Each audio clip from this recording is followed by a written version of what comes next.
Béni sois-tu, Adonai Elohim. Merci pour cette journée que tu nous accordes encore, Adonai Elohim, aujourd'hui. Merci de nous permettre, Adonai Elohim, d'élever des louanges vers toi, Adonai, d'élever des prières vers toi, Adonai Elohim. Nous t'implorons, Adonai Elohim, de répandre sur nous ta Ruach HaKodesh, ton Esprit Saint, pour que nous puissions étudier ton évangile, ta parole, Adonai Elohim, et nous conformer totalement à ta volonté, Adonai Elohim. Nous te demandons de nous guider ce matin, toute cette journée, dans l'étude de ta parole, dans la prière, dans la communion fraternelle, dans la fraction du pain, pour que nous puissions agir comme tu nous l'as montré à travers ton Fils Yeshua Mashiach et à travers tes apôtres que tu nous as donnés en exemple. Nous qui sommes réunis ici, Adonai Elohim, nous voulons te dire que nous voulons nous mettre à ta disposition pour guérir et restaurer ton corps, qui est la Keïla d'Israël, qui est l'Église, toute la maison d'Israël et de Juda, Adonai Elohim. Nous sommes à ta disposition, Adonai Elohim, parce que nous savons que tu pourrais le faire, Adonai Elohim, sans nous, mais tu veux que tes serviteurs y participent, parce que tu veux nous bénir, que tu veux nous faire du bien, Adonai Elohim. Nous te remercions pour toutes ces choses, Adonai Elohim, et nous n'avons pas la prétention de dire que nous pouvons y arriver par nos propres efforts, Adonai Elohim. Nous savons que c'est seulement par ton esprit que nous pourrons recoller les morceaux, Adonai Elohim, que ce soit à l'intérieur de nous ou dans le corps du Mashiach, dans le corps du Messie, Adonai Elohim. C'est ton esprit, Adonai Elohim, qui recolle les morceaux, qui fait tout tenir ensemble, Adonai Elohim. Apprends-nous à te laisser faire, Adonai Elohim, et à ne pas être un obstacle à la restauration que tu veux voir dans ton corps en ces temps de la fin. Merci de nous guider et de nous protéger de toutes les guerres et les bruits de guerre, Adonai Elohim, pour que nous puissions mener à bien cette restauration, cette guérison que tu veux pour nous et que tu souhaites pour ton peuple. Que tout ce qui soit fait et dit aujourd'hui, Adonai Elohim, soit fait pour ta gloire et ta seule gloire, Adonai Elohim, et l'avancement de ton royaume. Au nom de Yeshua Mashiach, Amen. Le thème de ce colloque, nous avons voulu que ce soit l'évangile dans le contexte du 1er siècle. Alors, pour quelle raison ? Bien, parce que nous qui sommes arrivés à la fin des temps, nous voulons être les disciples de Yeshua. Donc, être, comme François l'a dit hier, être disciple, ça implique de vouloir faire ce que notre maître veut que l'on fasse. Voilà. On ne peut pas se dire disciple et faire ce que bon nous semble. Être disciple, c'est reconnaître un maître et le suivre. Voilà. Nous, notre maître, ce n'est pas un homme, c'est le Fils de Dieu. C'est le Messie, c'est le Sauveur. Et nous voulons faire ce qu'il nous demande de faire.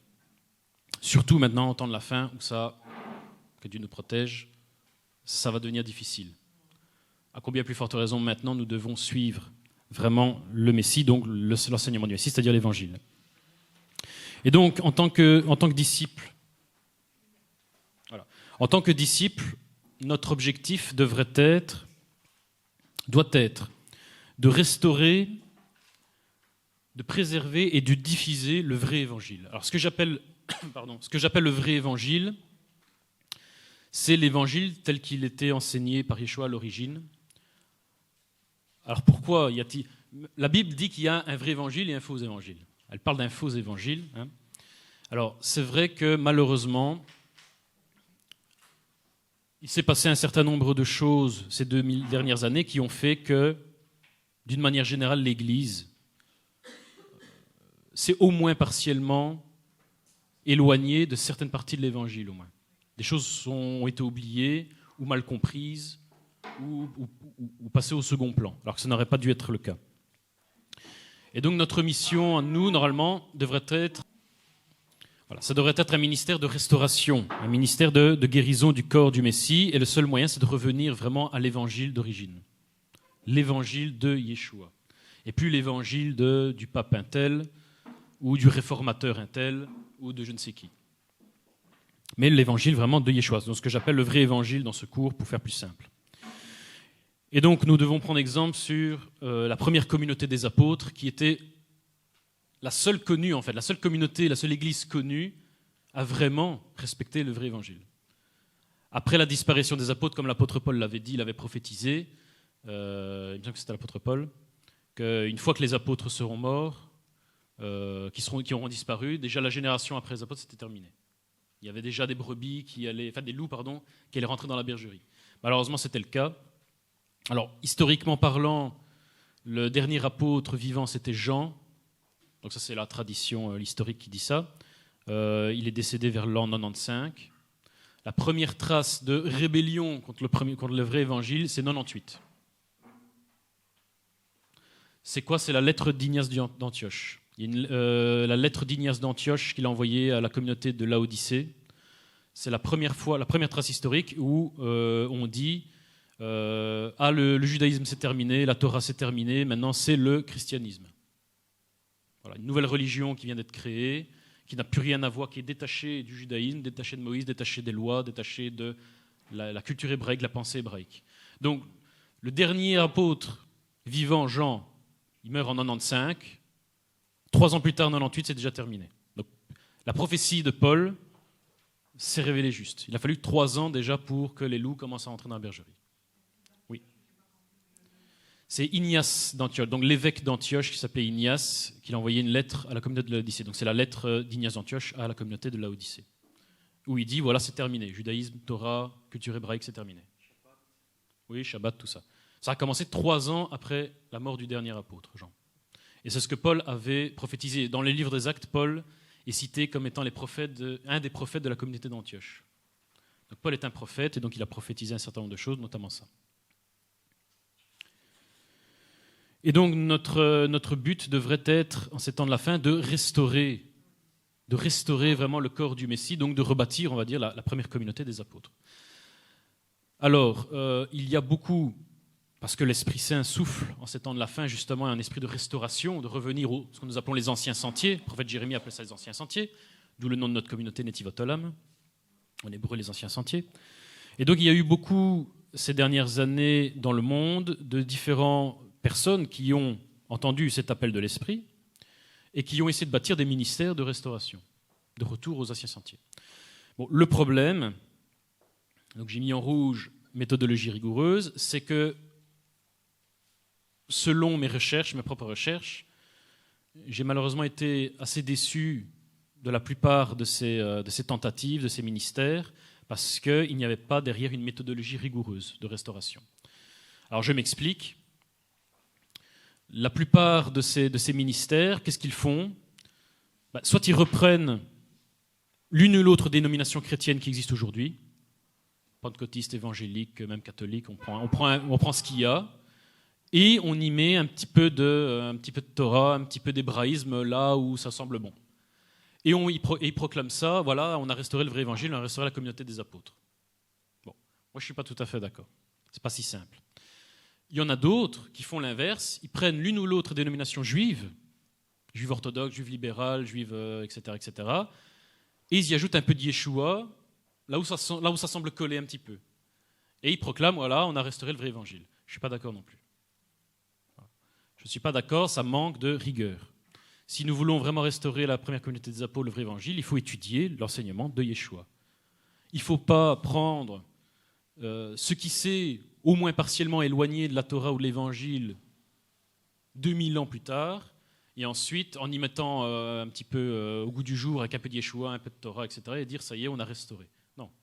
Ça, c'est du bricolage. C'est du bricolage. Bon, c'est pas, au moins ça existe. Il y a des personnes qui se rendent compte qu'il y a un problème, ils essaient de faire quelque chose, donc c'est très bien, je ne critique pas négativement, mais ça manque de rigueur. Donc il faudrait ajouter un peu plus de rigueur. Donc c'est ça que j'ai dit, ça manque de méthodologie rigoureuse. Et donc comment faire pour mettre de la rigueur dans cette restauration? C'est étudier l'évangile dans son contexte d'origine. Si on ne revient pas 2000 ans en arrière pour remettre l'évangile dans son contexte, et pour le comprendre dans son contexte, on se condamne à toujours bâtir sur des fondations qui sont un peu branlantes ou douteuses. On ne peut pas bâtir sur des fragments de catholicisme, on ne peut pas bâtir sur des fragments de réforme luthérienne, il y a du bon, il y a du mauvais, c'est pas possible. Il faut revenir à l'origine. Il y a un moment, il faut rebâtir, il faut refonder les fondations dès l'origine. Je ne sais pas si vous êtes d'accord. Je ne critique pas négativement ceux qui essayent. Hein. Je ne sais pas s'il y a des ministères parmi vous qui sont dans la restauration et me disent « oui, mais une critique ». Non, ce n'est pas du tout ça. Hein. On essaye. C'est vrai humainement parlant, on essaye de se débrouiller, on va dire, mais il est temps maintenant, hein, c'est un petit peu ce que j'ai dit à monsieur, je ne sais plus votre nom, à Didier, la vision qu'il a eue hier sur le vase qui était fragmenté en plusieurs morceaux et qu'on essaie de recoller. Effectivement, il y a une tentative de restauration humaine. On essaie de recoller avec de la colle qui n'est pas waterproof. Voilà. Et ça ne marche pas très bien. Eh ben, c'est exactement ça. Il est temps de laisser le Saint-Esprit, vraiment, et donc la parole de Dieu, nous aider à restaurer vraiment sur des bases saines. Donc il faut refaire les fondations. Il faut revenir aux fondations, parce que tout ce qui a été construit au-dessus des fondations depuis 2000 ans, il y a des choses qui ne sont pas correctes. Et on ne peut pas bâtir sur des choses qui ne sont pas correctes. Voilà. Donc il faut revenir vraiment à l'origine. Et donc dans ce cours, on a déjà commencé hier avec François, donc moi je vais prendre la suite. Donc nous allons commencer.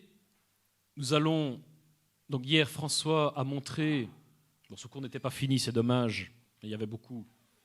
Il avait commencé à montrer l'évangile dans le contexte des disputes entre les différentes factions juives qui existaient à l'époque.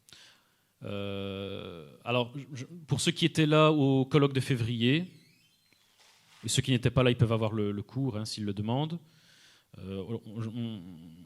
On avait étudié les prophéties sur la restauration de la maison d'Israël, la maison de Juda.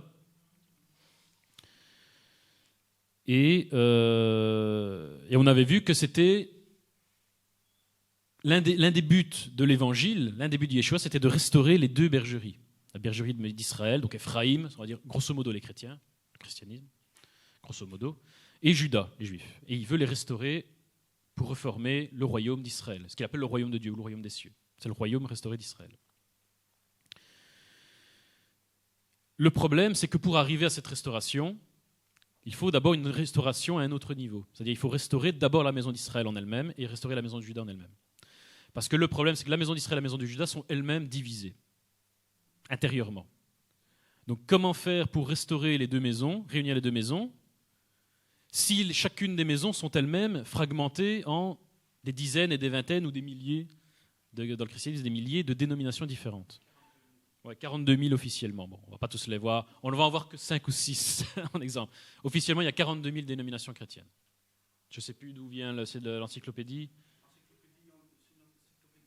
C'est une encyclopédie qui dit ça. 42 000 dénominations chrétiennes aujourd'hui. Voilà, 42 000. Voilà, et donc, si vous avez, et dans le judaïsme, on va voir aussi dans le judaïsme, il y a beaucoup de divisions, il y en a un peu moins, mais il y en a aussi une vingtaine ou une trentaine, bon, je ne sais pas compter, mais il y en a plusieurs dizaines aussi. Donc si on veut réunir la maison d'Israël et la maison de Juda, comme les prophéties le disent que ça va arriver, on recolle quel fragment avec quel fragment? On recolle quelle domination chrétienne avec quelle domination juive? C'est pas sérieux.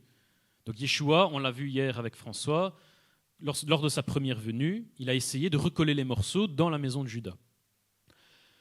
Quand il va revenir, la deuxième fois, il va essayer de recoller les morceaux dans la maison d'Israël, donc Ephraïm, c'est-à-dire l'Église. Il va essayer de rassembler l'Église. Il est déjà en train d'essayer de le faire. Notre ministère et d'autres, c'est justement ça. On est en cours de restauration de l'Église, en gros. Donc c'est en cours. Donc est-ce que vous avez bien compris ça? Donc, il faut rassembler les deux maisons, mais elles-mêmes sont divisées, donc il faut d'abord rassembler les morceaux dispersés à l'intérieur des maisons pour ensuite recoller les morceaux des maisons elles-mêmes. Vous voyez, c'est très compliqué, évidemment. Et on pourra aller plus loin en disant, mais oui, mais pour recoller les dominations, les différentes divisions entre elles, il faut d'abord que les individus qui composent ces dominations se recollent les morceaux en eux-mêmes. Vous voyez, c'est compliqué, voilà. Et pour que l'individu soit restauré, il faut que les familles soient restaurées, que les communautés soient restaurées, et puis que les mouvements soient restaurés. Il faut une restauration totale et générale. Évidemment, il n'y a que le Messie, il n'y a que le Mashiach qui peut faire ça. C'est clair. Mais il nous demande de faire notre part de travail, parce qu'il veut nous utiliser. Et donc, on doit faire notre part de travail. Et donc, nous avions vu hier l'évangile, donc l'enseignement de Yeshua dans le contexte des différentes dénominations juives de l'époque et surtout, majoritairement, de l'enseignement pharisien de l'école de Hillel.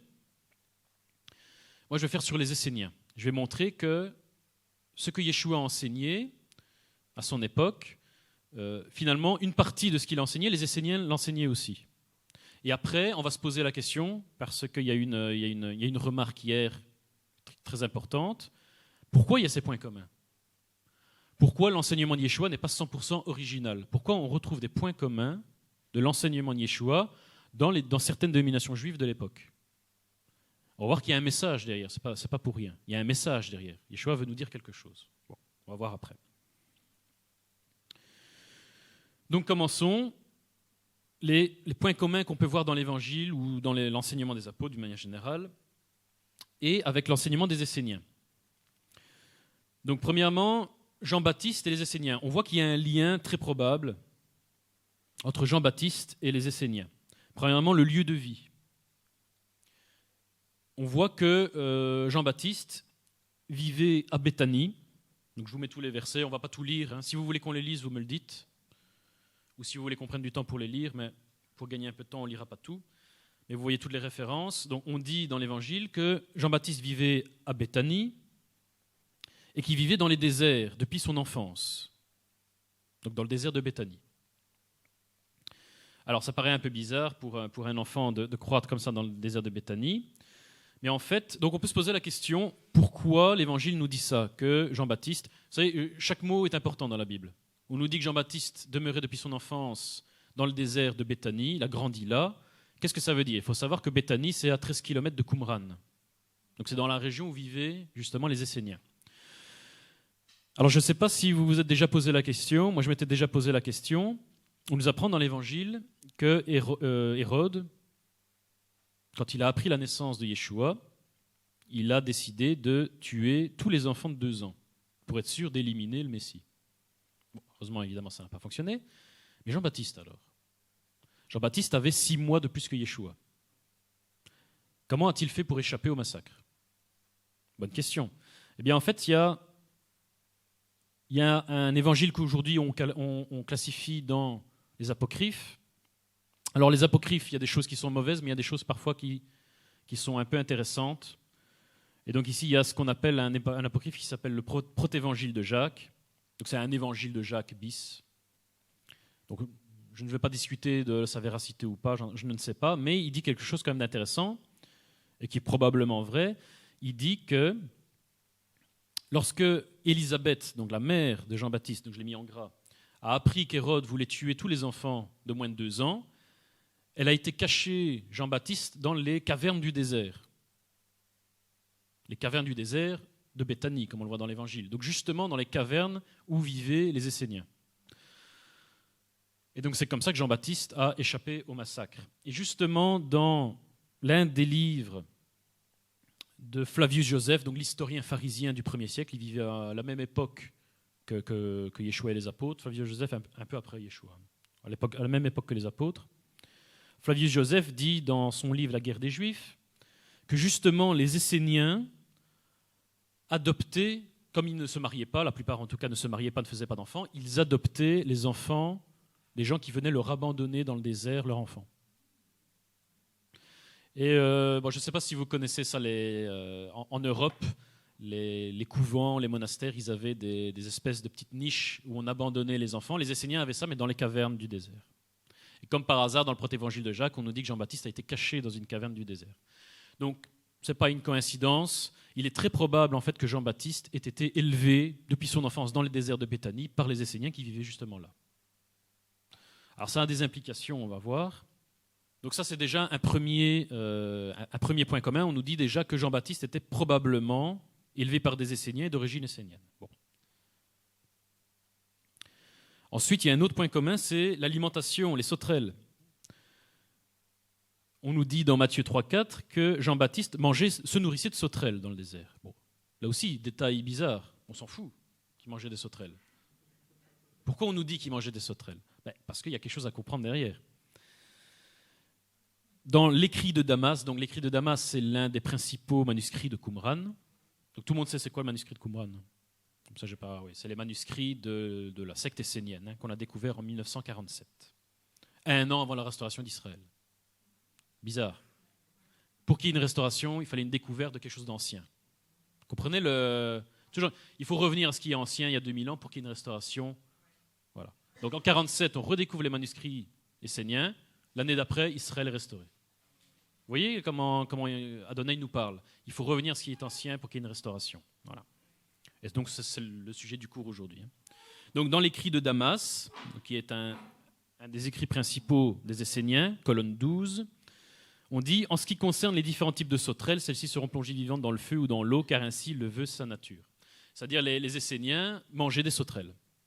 Alors dans la littérature pharisienne, c'est-à-dire le Talmud, on ne voit pas que les pharisiens mangeaient des sauterelles. Ce n'était pas une alimentation pharisienne. Par contre, les Esséniens avaient des recettes de cuisine qu'on a découvert à Qumran. Ils avaient des recettes de cuisine pour comment manger les sauterelles. Bon. Et on nous dit dans l'Évangile que Jean-Baptiste mangeait des sauterelles.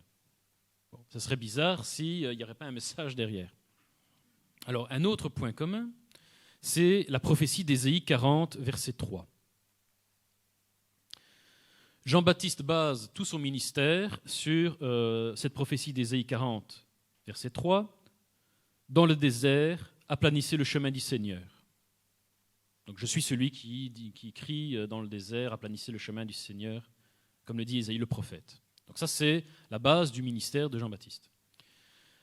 Or, c'est justement aussi la base du ministère des Esséniens. Les Esséniens basent leur ministère sur la même prophétie. C'est pour ça d'ailleurs que les Esséniens vivaient dans le désert. Ils ont pris à la lettre cette prophétie d'Ésaïe, qu'il faut, dans le désert, préparer la voie du Seigneur. Voilà. Donc, même chose, pourquoi la prophétie nous dit qu'il faut préparer la venue du Seigneur dans le désert? Parce que le désert, c'est l'endroit où on reconstruit tout. On rebâtit tout. Il ne nous a pas dit de rebâtir sur des ruines, de rebâtir sur des maisons branlantes, etc. Il nous dit, retourne au désert, là je vais te parler, et là tu vas restaurer. Comprenez le lien. Toujours revenir. Voilà. D'ailleurs, le désert en hébreu, midbar, signifie le lieu de la parole. C'est le lieu où on entend la parole de Dieu. Donc il faut vraiment revenir. Ensuite, il y a le baptême, évidemment. Le baptême, Jean-Baptiste, d'ailleurs c'est son surnom, le Baptiste. Jean-Baptiste mettait l'emphase sur les baptêmes de la rémission des péchés. Il baptisait dans le fleuve du Jourdain les pharisiens, les scribes, tous ceux qui venaient à lui. Bon, il les insultait un peu avant, et puis il les baptisait. Race de vipères, etc., etc. Ben oui, avant de se baptiser, il faut se repentir. Et avant de se repentir, il faut dire ces 4 vérités. T'es une race de vipères, ok, je demande pardon, là je baptise. Ben oui, c'est normal.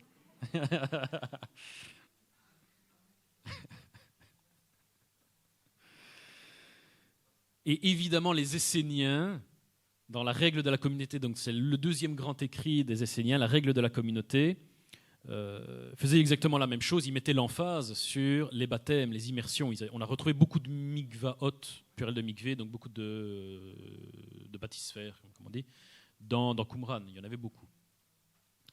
Et tous les jours, même plusieurs fois par jour, les Esséniens se baptisaient, s'immergeaient pour se purifier. C'était une secte très rigoriste. On va en parler un peu après.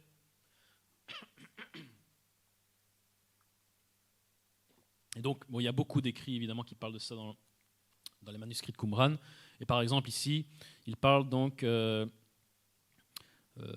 des cérémonies d'expiation pour restaurer l'innocence des pécheurs, les eaux de l'ablution qui restaurent la pureté des gens, la sanctification, donc la restauration de la sanctification par le baptême dans les lacs et les rivières, etc., etc. Donc ils utilisaient beaucoup les baptêmes. Et d'ailleurs, ils sont surnommés aussi les baptistes. Les Esséniens, on les a surnommés les baptistes, les baptiseurs, etc., etc.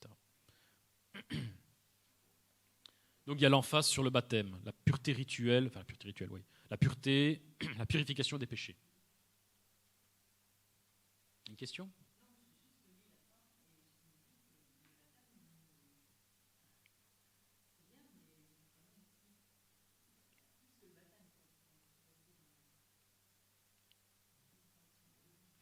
Ah oui, non, c'est sûr. Hein. Mais d'ailleurs, je crois que je ne l'ai pas mis ici, la suite de ce passage-là, d'ailleurs c'est très bien que vous le dites, la suite de ce passage-là dans la règle de la communauté, je pense que c'est la suite de celui-là. Mais en tout cas, dans un texte de Qumran, j'ai failli le mettre, après je ne l'ai pas mis, j'aurais dû le mettre. Les Esséniens disent, oui, mais attention, le baptême de l'eau ne suffit pas. Il faut être aussi baptisé du Saint-Esprit. Oui, oui, je l'ai mis.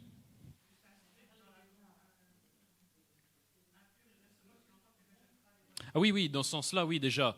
Il le dit, mais je crois que c'est la suite, j'aurais dû la mettre, c'est parce que j'avais manqué de place. Oui, oui, il dit, ça ne sert strictement à rien de se baptiser si on n'obéit pas à la parole de Dieu. Bon, les Esséniens étaient clairs là-dessus, c'était très rigoristes, ça ne sert strictement à rien. Mais en plus, ils disent, et ça a à voir évidemment avec obéir à la parole de Dieu, il faut être baptisé du Saint-Esprit. Il parle du baptême de l'Esprit Saint, j'aurais dû le mettre, il parle du baptême de l'Esprit Saint qui purifie de l'intérieur. S'il n'y a pas une purification intérieure par l'Esprit, ça ne sert strictement à rien de se baptiser à l'extérieur. Donc même les Esséniens parlaient déjà de ça. C'est vrai que j'aurais dû le mettre. Même c'est bien que vous le dites. Non, les Esséniens parlaient déjà de ça. Après, on va en parler un peu plus en détail. Vous allez voir qu'il y a des surprises après. On va voir que ce que les Juifs enseignaient, enfin ce que certaines sectes juives enseignaient là-dessus, vous allez dire, mais c'est l'Évangile. Vous allez voir. En même temps, c'est normal, mais bon. Exactement. Ça ne suffit pas s'il n'y a pas une purification intérieure. Exactement. Vous avez fait bien de le préciser, c'est bien. Oui, oui, oui.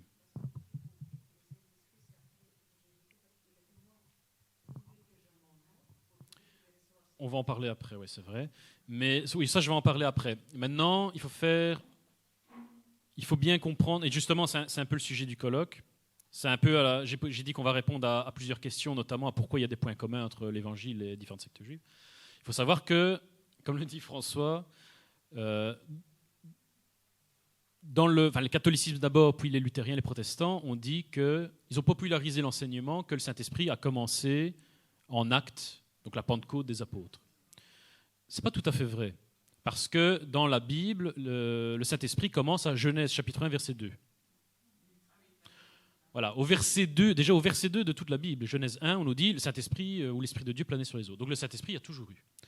On a vu avec Daniel, vendredi soir, que Samson a eu 4 fois le Saint-Esprit sur lui. Donc dans tout l'Ancien Testament, on voit le Saint-Esprit qui agit. Maintenant, donc on va en parler plus en détail après, mais effectivement, ce qui s'est passé lors de la venue de Yeshua, c'est qu'il y a eu... Les écluses se sont ouvertes beaucoup plus grandement, en fait. Yeshua n'a pas fait découvrir le Saint-Esprit aux Juifs. Les Juifs connaissaient le Saint-Esprit depuis Samson, depuis Abraham, depuis Moïse. Ils connaissaient... Moïse aussi était rempli du Saint-Esprit. Mais il y a une prophétie, je pense que c'est Joël, la prophétie de Joël, il dit la différence entre l'Ancienne Alliance et la Nouvelle Alliance. Dans l'Ancienne Alliance, ceux qui recevaient le Saint-Esprit, c'était les grands, les dirigeants, Samson, Moïse, etc. Le prophète Joël dit, lors de la Nouvelle Alliance, même les bébés recevront le Saint-Esprit. Elle est là la différence. Même les nouveau-nés auront des visions, etc. Vous comprenez ? C'est la même chose avec les sacrifices.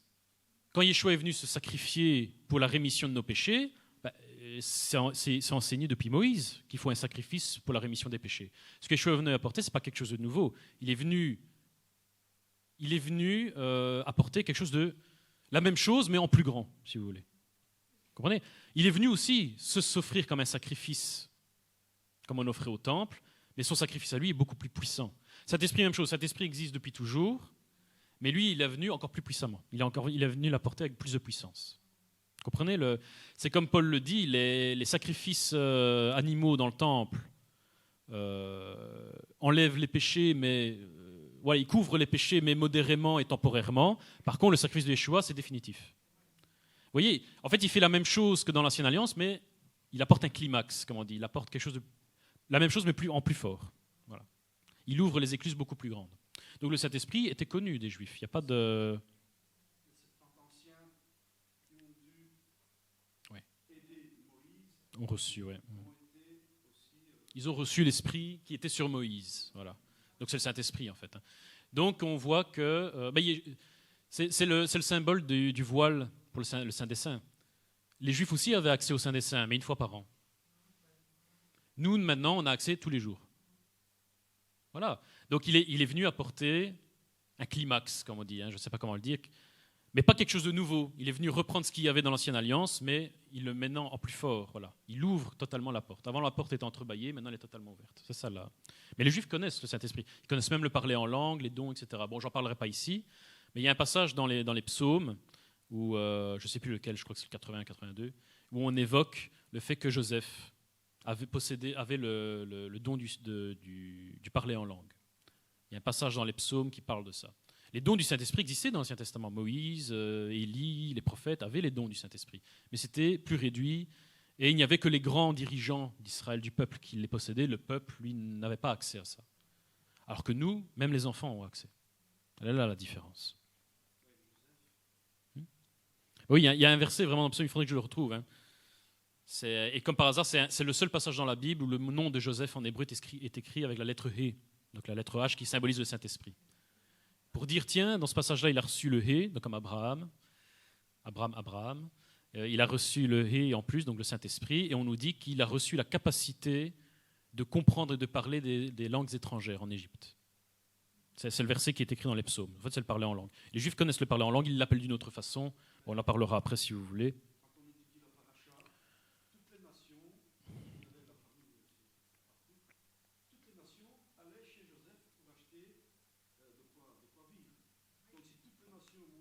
Oui, ils devaient comprendre leur langage.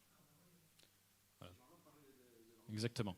Et dans un des psaumes, on nous dit que cette capacité, elle provient du Saint-Esprit. Enfin, c'est symbolisé par la lettre E qui est en plus dans son nom et qui n'existe nulle part ailleurs dans la Bible. Voilà. Donc tout ça est connu, hein, mais bon, on va par les Juifs, mais de manière beaucoup plus restreinte que nous, ce qui est normal. On va en parler après un petit peu. Donc nous continuons dans les points communs. Donc là, on a vu avec Jean-Baptiste, maintenant on va voir avec Yeshua lui-même. Alors, l'autorité essénienne. Là, il faut bien comprendre un point, c'est que pour les Juifs, et normalement ça devrait être le cas pour nous, et pour nous, malheureusement, c'est un peu plus flou, pour les Juifs, tout est une question d'autorité. Les Juifs certains Juifs à l'époque de Yeshua n'avaient pas tellement de problème à ce que Yeshua enseigne et fasse ce qu'il faisait ou qu'il fasse des miracles. Et eux, ce qu'ils voulaient savoir, c'est par quelle autorité il faisait ça. Voilà. Si l'autorité par laquelle il fait ça n'est pas bonne, il peut faire des choses bonnes, c'est pas bon. Si l'autorité n'est pas bonne, c'est pas bon. Peu importe ce qu'il fait, peu importe ce qu'il dit. C'est un peu comme ça que les Juifs réfléchissent. Encore aujourd'hui, peu importe ce que vous faites, si le rabbin qui vous a donné la sémira, donc c'est-à-dire l'imposition des mains, donc l'autorité rabbinique, si ce rabbin-là n'est pas reconnu, tout ce que vous avez fait est annulé.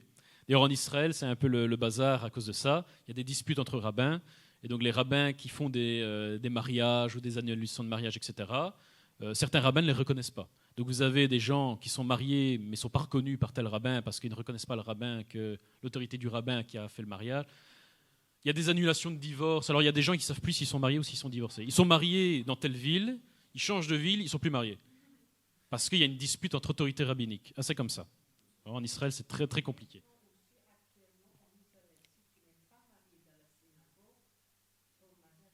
Ah oui, bien sûr, parce que le ministère des mariages est aux mains du chasse, je crois, donc du parti religieux. Donc effectivement, il n'y a pas de mariage laïque en Israël. Il n'y a pas de mariage laïque. Mais bon.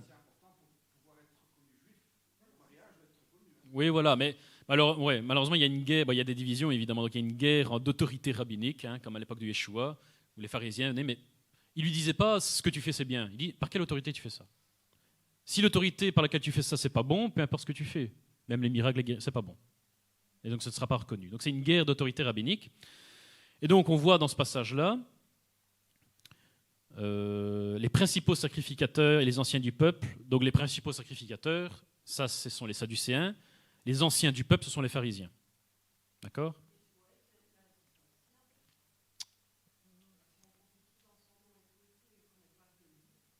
Oui, exactement. Ben oui, bien sûr.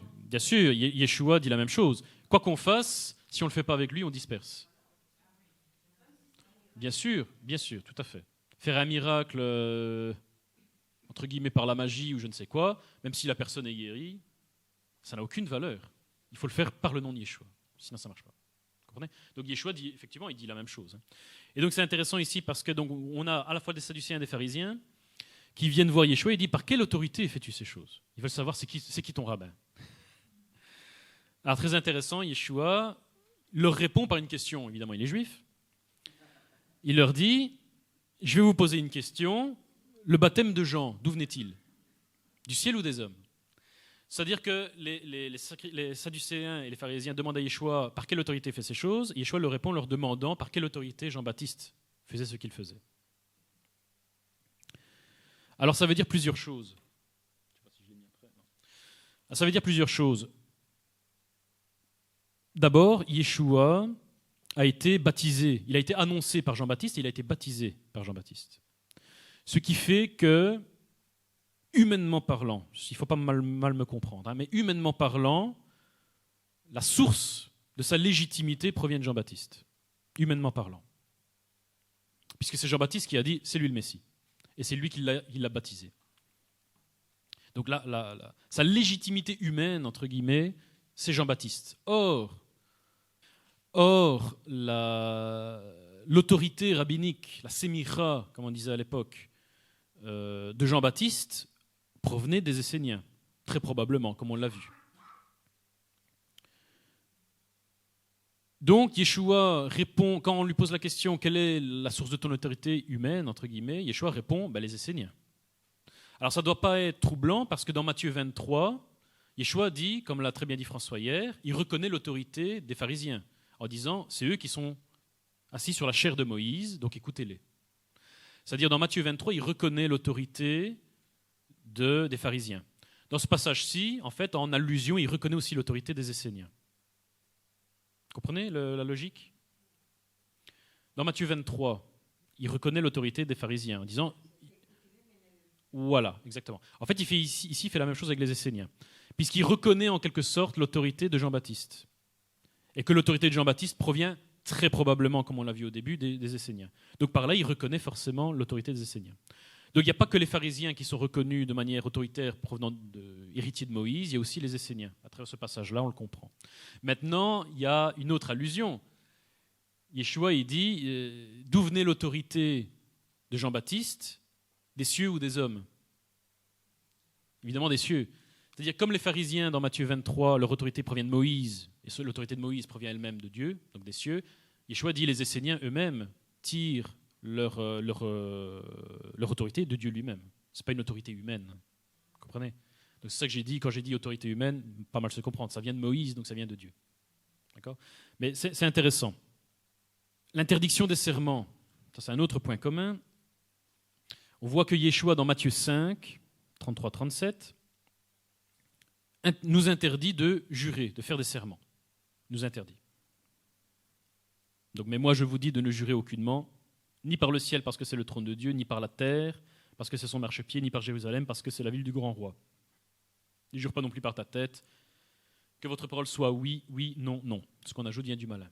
Donc, Yeshua interdit de faire des serments.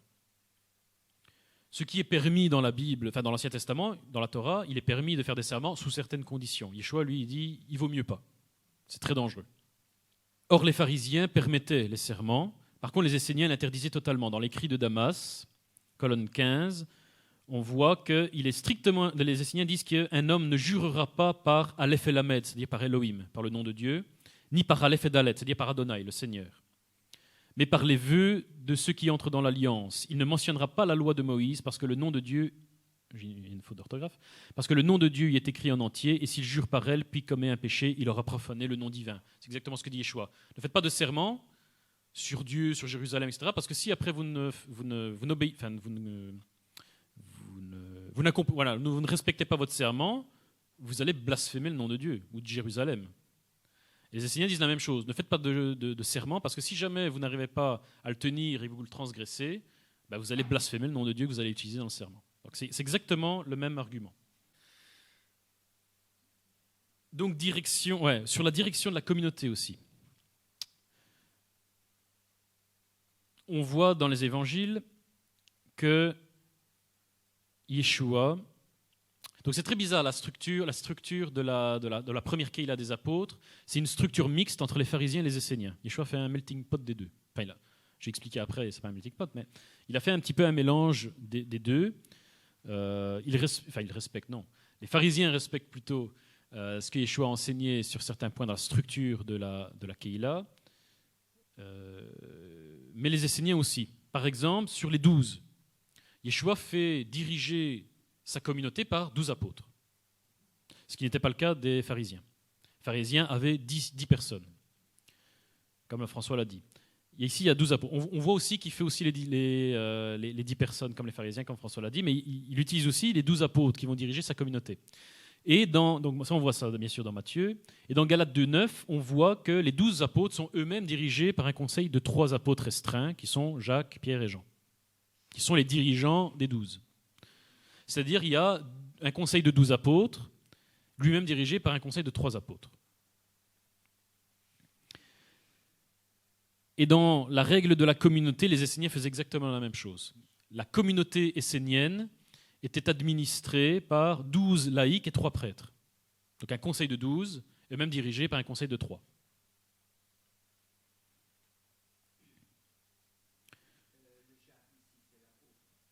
Pardon ? Ici, c'est le frère de Yeshua. Yaakov Hatzadik, comme il était appelé à l'époque. Oui, oui. Donc Céphas, c'est Pierre. Hein, oui. Képhas. Jacques, Céphas et Jean.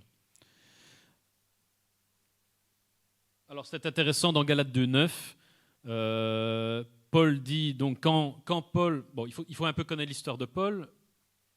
Dans les écrits du 1er siècle, du 2e siècle, on voit que Paul a été extrêmement... L'apôtre Paul, oui, a été extrêmement fustigé. Il y a beaucoup d'écrits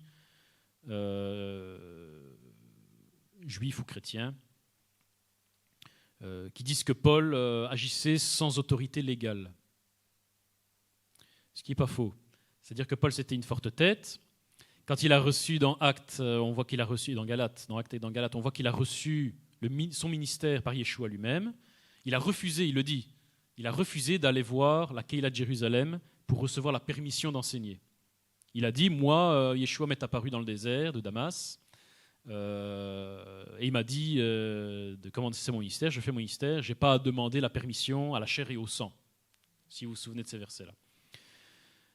Et il a agi comme ça, je ne sais plus, c'est pendant 10 ou 15 ans, je ne sais plus exactement, mais pendant une dizaine d'années, il a agi sans autorité légale, sans autorité rabbinique. Ce qui pour les Juifs est extrêmement grave. Vous comprenez ? Il n'avait pas d'autorité de rabbin, on va dire, entre guillemets, humain. Yeshua lui est apparu, il lui a dit « je t'envoie », lui il est parti. Il n'a pas été demandé la permission à Jacques, Jean et Pierre. Paul a eu énormément de problèmes sur ce sujet. C'est pour ça que dans pratiquement toutes ses lettres, il commence en disant, en prouvant son apostolat. Oui, j'ai reçu l'apostolat, ne remettez pas en cause mon apostolat. Il a eu beaucoup de problèmes à cause de ça. Après une dizaine d'années passées dans Damas, en Syrie, etc., dans Galates 2,9, il se résout à aller demander la permission, entre guillemets, à Pierre, Jacques et Jean, pour pouvoir enseigner. Et donc, vous pouvez relire le 1er et le 2e chapitre de Galates, pour remettre ce que je dis dans le contexte, vous allez comprendre. Et donc là, il dit, Jacques, Képhas et Jean me donnèrent à moi et à Barnabas la main d'association, afin que nous allassions nous vers les païens et eux vers les circoncis. La main d'association, c'est la sémira. L'autorité rabbinique, comme le dit le Talmud, elle se transmet par l'imposition des mains par 3 rabbins reconnus. Il faut que 3 rabbins reconnus dans la communauté imposent les mains à l'aspirant rabbin, entre guillemets, lui imposent les mains pour lui transférer l'autorité rabbinique et qu'il soit reconnu lui-même comme un rabbin par la communauté. Donc quand il dit ils m'ont donné la main d'association, c'est pas qu'ils lui ont serré la main ou lui ont donné une tape dans le dos. Ça veut dire ils étaient 3, c'était les 3 dirigeants de la communauté, ils lui ont imposé les mains, comme c'était la coutume à l'époque, ils lui ont imposé les mains, ils lui ont transféré l'autorité rabbinique. Donc à ce moment-là, Paul est devenu on va dire un rabbin reconnu dans la communauté. Mais pendant 10 ans, il a agi sans avoir demandé cette autorité rabbinique, et c'est pour ça qu'il avait des problèmes. Il avait des problèmes pour faire reconnaître son apostolat, son ministère. C'était une forte tête, voilà, fort caractère. Pardon ? Encore maintenant, mais c'est pas faux. Il a commis une erreur, mais c'est normal. Dans la Bible présente tous les hommes, même les patriarches, les prophètes, ils ont tous fait au moins une erreur. Tous. Jean-Baptiste aussi a fait une erreur. Même Jean-Baptiste que Yeshua dit c'est le plus grand de tous les hommes qui n'ont jamais été sur terre. Il est présenté aussi dans les évangiles comme ayant fait une erreur. Il avait un doute sur la messianité de Yeshua. Voilà. Est-ce que c'est toi ou est-ce qu'il faut en attendre un autre ? Il avait un doute. Et Yeshua lui dit, Jean-Baptiste c'est le plus grand de tous les hommes, mais le plus petit dans le royaume des cieux, il est plus grand que lui. C'est-à-dire comme il a un doute sur la messianité de Yeshua, à ce moment-là, il n'était pas encore dans le royaume de Dieu. Vous comprenez ? Tous les hommes dans la Bible sont tous présentés avec au moins une erreur. Tous. Ce qui est normal, c'est pour montrer qu'il y a Yeshua qui ne fait pas d'erreur. Ici, Paul est montré aussi avec une erreur qui dure encore aujourd'hui. Il a fait une erreur. Pendant 10 ans, parce qu'il avait un fort caractère, il a refusé d'agir légalement en se faisant reconnaître par les dirigeants de la communauté. Et donc pendant 10 ans, il a eu des gros problèmes. Après, il a encore eu des problèmes un peu moins. Et encore aujourd'hui, les gens ont des problèmes avec Paul. Même inconscients. Le problème, ils ont un problème avec Paul. Paul, il y a une autorité, où ils ne reconnaissent que Paul comme autorité en laissant tomber l'évangile et tout le reste, entre guillemets, ou alors c'est le contraire. Ceux qui reviennent un peu à la Torah, etc., le premier qui tombe, c'est Paul. Ah, je ne veux plus en entendre parler. Il y a un problème avec l'autorité de Paul. C'est normal, il a commis une erreur, et spirituellement, ça continue, malheureusement. Vous voyez que ça vient de loin, ça fait 2000 ans. Ça vient de très très loin. Ah oui, il a eu un énorme ministère, oui, bien sûr. Ah oui, non, mais l'un n'empêche pas l'autre. Abraham aussi a commis une erreur, il a eu un énorme ministère. Il a commis une erreur avec Agar, et on sait combien on le paye aujourd'hui. Pourtant, Abraham a eu un énorme ministère, mais la facture est énorme. Paul, même chose, ministère énorme, mais il y a un blocage. À cause de ça, il y a aujourd'hui une grosse facture aussi. Voilà. Donc, ça n'empêche pas d'avoir un grand ministère et de faire des erreurs. L'un n'empêche pas l'autre. Donc, ça va avec jusqu'ici, tout ça, je l'ai dit. Si vous n'êtes pas d'accord, vous me le dites. N'hésitez pas. Vous avez compris ça n'empêche pas d'avoir un grand ministère de faire des erreurs. C'est pas... Oui. Oui. Col, c'est colonne. Bon, le problème, moi je vous conseille, je ne l'ai pas ici, moi j'ai utilisé, je l'ai mis à la fin dans les sources, j'ai utilisé un livre qui s'appelle tout simplement Les manuscrits de la mer morte aux éditions Perrin. C'est la Bible, entre guillemets, des manuscrits de la mer morte. Tous les manuscrits de la mer morte traduits avec des commentaires, etc. Le problème, c'est qu'ils sont assez mal catalogués. Ils les ont laissés.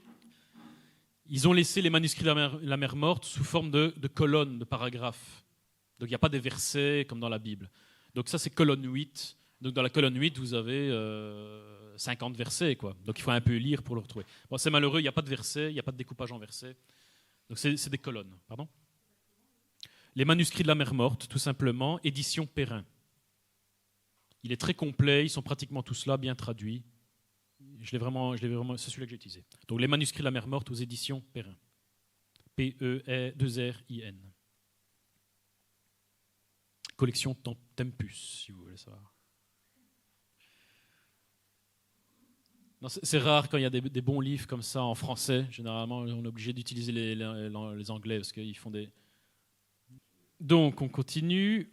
Très intéressant, Yeshua et les Esséniens interdisaient à leurs disciples de voyager avec des biens matériels. Très bizarre. Dans Matthieu 10, 9, 11, Yeshua dit à ses apôtres, ne prenez ni or, ni argent, ni monnaie dans vos ceintures, ni sac pour le voyage, ni 2 tuniques, ni 2 souliers, ni bâtons, etc., etc., etc. Donc les apôtres, les disciples, devaient voyager sans rien. Et ils devaient être fournis sur place. Ils devaient trouver quelqu'un sur place, rentrer dans une maison, s'ils étaient bien accueillis, et ils devaient être logés, nourris, blanchis, etc. C'est bizarre. Les Esséniens faisaient exactement la même chose. Ça, on l'apprend dans le livre de Flavius Joseph, La guerre des Juifs, livre 2, chapitre 8, paragraphe 4. Il parle des Esséniens et il dit « Quand des frères arrivent d'une localité dans une autre, la communauté met tous ses biens à leur disposition comme s'ils leur appartenaient. Ils fréquentent chez des gens qu'ils n'ont jamais vus comme chez d'intimes amis. Aussi, dans leur voyage, n'emportent-ils rien avec eux ?» Les Esséniens avaient l'interdiction de voyager avec des biens. Ils devaient absolument trouver sur place tout ce dont ils avaient besoin. Bizarre, Yeshua faisait exactement la même chose avec les apôtres. Ce n'était pas du tout le cas pour les pharisiens. Voilà, c'est une halakha, comme dit François, c'est une halakha, oui, bien sûr. Normalement, oui, si on veut restaurer l'évangile, oui. Le problème, c'est qu'il faut restaurer d'abord des communautés. Ah oui, il faut restaurer des communautés. Je ne sais pas si vous connaissez le Didaché. Le Didaché, c'est un livre apocryphe, mais il a été écrit très tôt, vers l'an 60-70. Il est très intéressant. C'est un apocryphe, mais il est très intéressant et tout à fait biblique. Et il parle de ça. Il dit encore, le Didaché, que normalement, quand on reçoit un prophète, il doit venir sans rien, on doit le nourrir, le loger, blanchi, il doit rester 3 jours maximum et puis il doit repartir dans une autre communauté. S'il reste plus de 3 jours, il faut le mettre dehors parce que c'est un profiteur. Ça, c'est le dire. mais voilà, on voit que les premiers disciples... Pardon ? Ah, pas mal. Pas mal. Mais oui, voilà, on voit que les premiers chrétiens, les premiers disciples, fonctionnaient encore comme ça, vers l'an 70, l'an 80, c'est à l'époque où l'édit d'Achaya a été écrit. Normalement, oui. Moi, de toute façon, ma passion, je vais dire, c'est de restaurer l'évangile tel qu'il était. Donc moi, j'aspire, si Adonai nous le permet, à revivre comme ça. J'aspire. Après, voilà, c'est Adonai qui nous aide. Ben oui, ce serait extraordinaire. Non, ce serait extraordinaire de refaire comme ça, oui, bien sûr. Non, vous devrez le faire, ouais. Ce serait bien. C'est la semaine prochaine que tu emménages chez toi. Si Dieu veut. Hein ? Bah oui, bien sûr.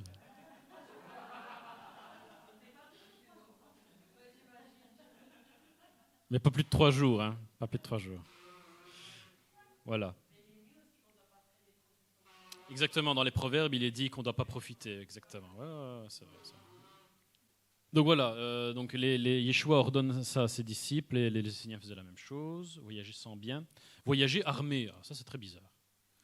Yeshua avait ordonné à ses disciples d'être armés, des épées. On voit ça dans Luc 22. Alors aujourd'hui, ça nous paraît très bizarre. Donc par exemple, voilà, il dit vendez votre vêtement et achetez une épée. Incroyable. Ça c'est dans Luc 22.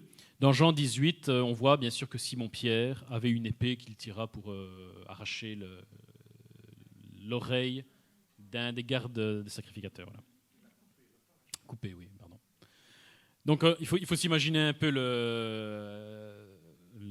la scène. Quand Yeshua se promenait comme ça dans la foule, il avait des gardes du corps. Ça paraît très bizarre, mais ses apôtres étaient armés, sur son ordre. Donc ça fait partie de la restauration du vrai évangile, de restaurer une vraie image de qui est Yeshua et de qui est Dieu aussi. Dieu n'est pas qu'amour, il est aussi justice.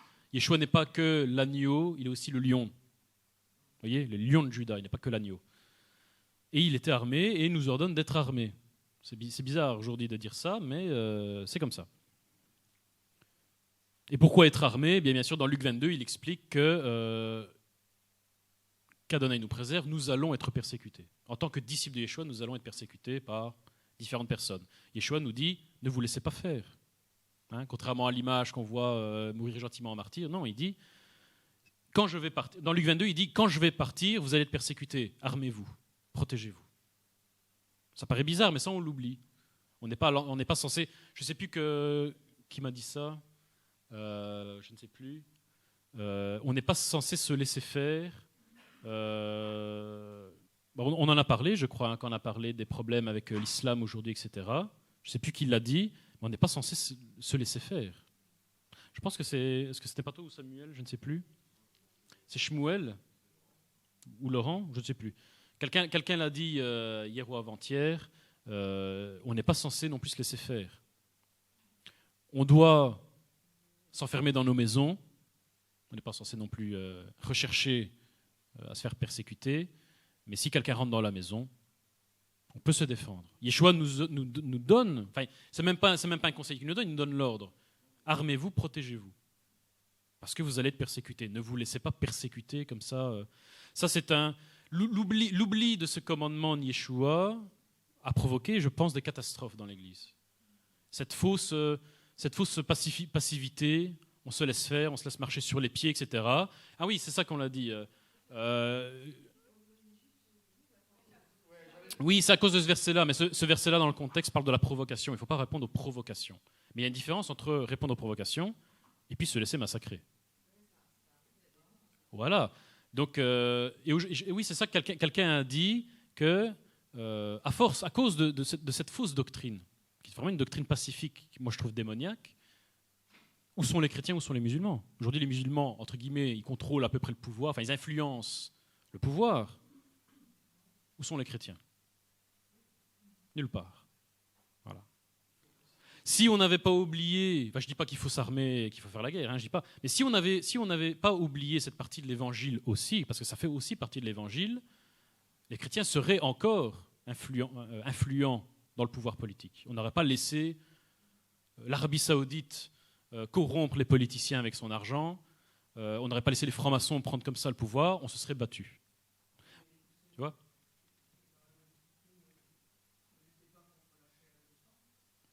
Ah oui, non, parce que la guerre est avant tout spirituelle. Mais attention, qu'il y a quand Israël, dans l'Ancien Testament, quand Israël se battait contre les armées, etc., c'était toujours des guerres spirituelles. C'était toujours des guerres spirituelles. Et à un moment, ils prenaient les armes et ils se battaient aussi physiquement. Il ne faut pas oublier que le nom Israël, on l'a vu avec Jacob, le nom Israël signifie tu as lutté avec Dieu et avec des hommes et tu as été vainqueur.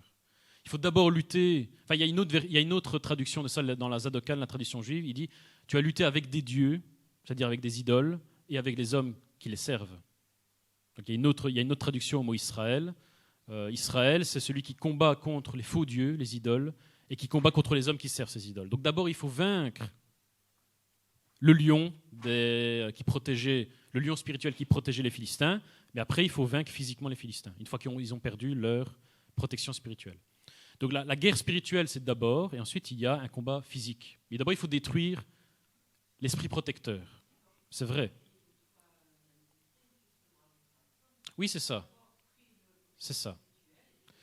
C'est ça dans le sens, c'est ça que Paul dit. Il faut pas, on lutte pas contre la chair, et on lutte d'abord contre les esprits pour vaincre spirituellement l'adversaire.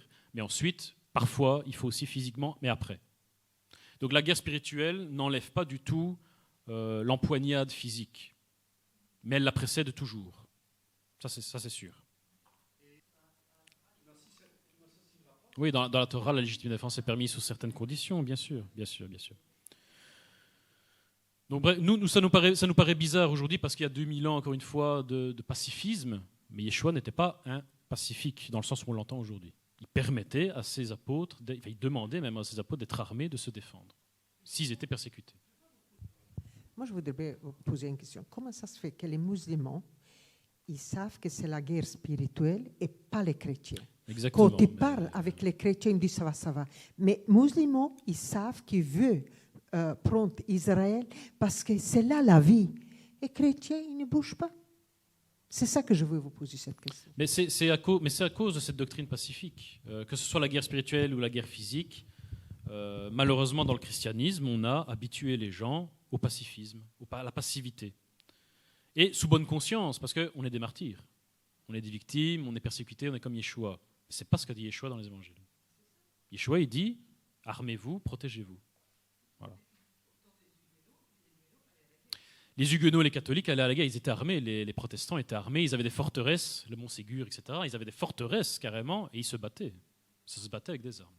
Et donc voilà, c'est une doctrine, c'est ça que je parle moi du vrai évangile. Il faut reprendre tout l'évangile, pas juste une partie, l'entièreté. Ça aussi, ça fait partie de l'évangile. Dans la guerre des Juifs, dans leur voyage, donc c'est la suite de ce qu'on a vu tantôt, dans leur voyage, ils avaient l'interdiction d'emporter rien avec eux, sauf des armes. Voilà. Donc il y a les gens qui étaient armés dans le judaïsme de l'époque, il y avait les disciples de Yeshua, il y avait les zélotes, mais bon, eux c'était des terroristes, et il y avait les Esséniens. Il y avait que les pharisiens et les sadducéens qui n'étaient pas armés.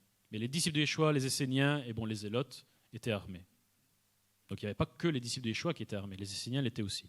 Et donc c'était pas, sous certaines conditions, ce n'était pas interdit à l'époque d'avoir, pas une épée comme c'est traduit ici, mais un couteau. Encore au Moyen-Âge en Europe, les gens avaient une dague ou un couteau dans la ceinture, c'était normal, parce que c'était très dangereux de simplement marcher dans la rue. Voilà. C'est que maintenant qu'on nous a désarmés. Ça fait pas longtemps qu'il est interdit, peut-être un siècle, peut-être moins encore, qu'il est interdit d'avoir une arme. Parce qu'on nous prépare pour, évidemment, la fin des temps. Si on était tous armés, l'anti-messie ne ferait pas long feu. Mais une fois qu'on n'aura plus d'armes, qu'est-ce qu'on fait? Donc ça fait pas longtemps qu'on a désarmé les chrétiens, le peuple. Il fallait d'abord les désarmer idéologiquement ou spirituellement, avant de les désarmer physiquement. Vous voyez le problème? Et donc, mais ça fait partie aussi de la restauration. Il faut se restaurer dans la légitime défense. Je ne parle pas de la violence, évidemment, mais de la légitime défense. Aujourd'hui, on est attaqué. Et on a encore à se demander, mais est-ce qu'on devrait se défendre? Il y a 2000 ans, Yeshua il nous dit, bien sûr, armez-vous, défendez-vous. Oui, tous les chrétiens aux États-Unis sont armés, effectivement. Mais c'est vrai, mais voilà. Bon. Oui, c'est vrai. Bon, les États-Unis ont été fondés par des chrétiens fondamentalistes, des quiétistes, etc. Et donc, ils ont conservé cette permission d'être armés, effectivement. Bon, il y a des mauvais côtés aussi, il n'y a pas que du bon, mais voilà. Donc,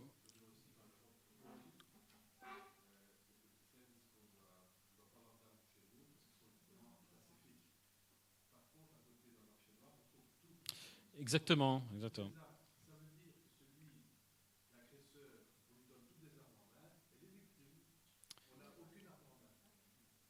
Il y a chaque fois, exactement. Et ici encore, il y a à chaque fois que malheureusement il y a un drame avec un terroriste ou un fou qui tire dans la foule, etc., avec une arme à feu, une arme de guerre, on voit les politiciens qui disent juste après, il faut rendre encore plus difficile le fait d'avoir une arme légale.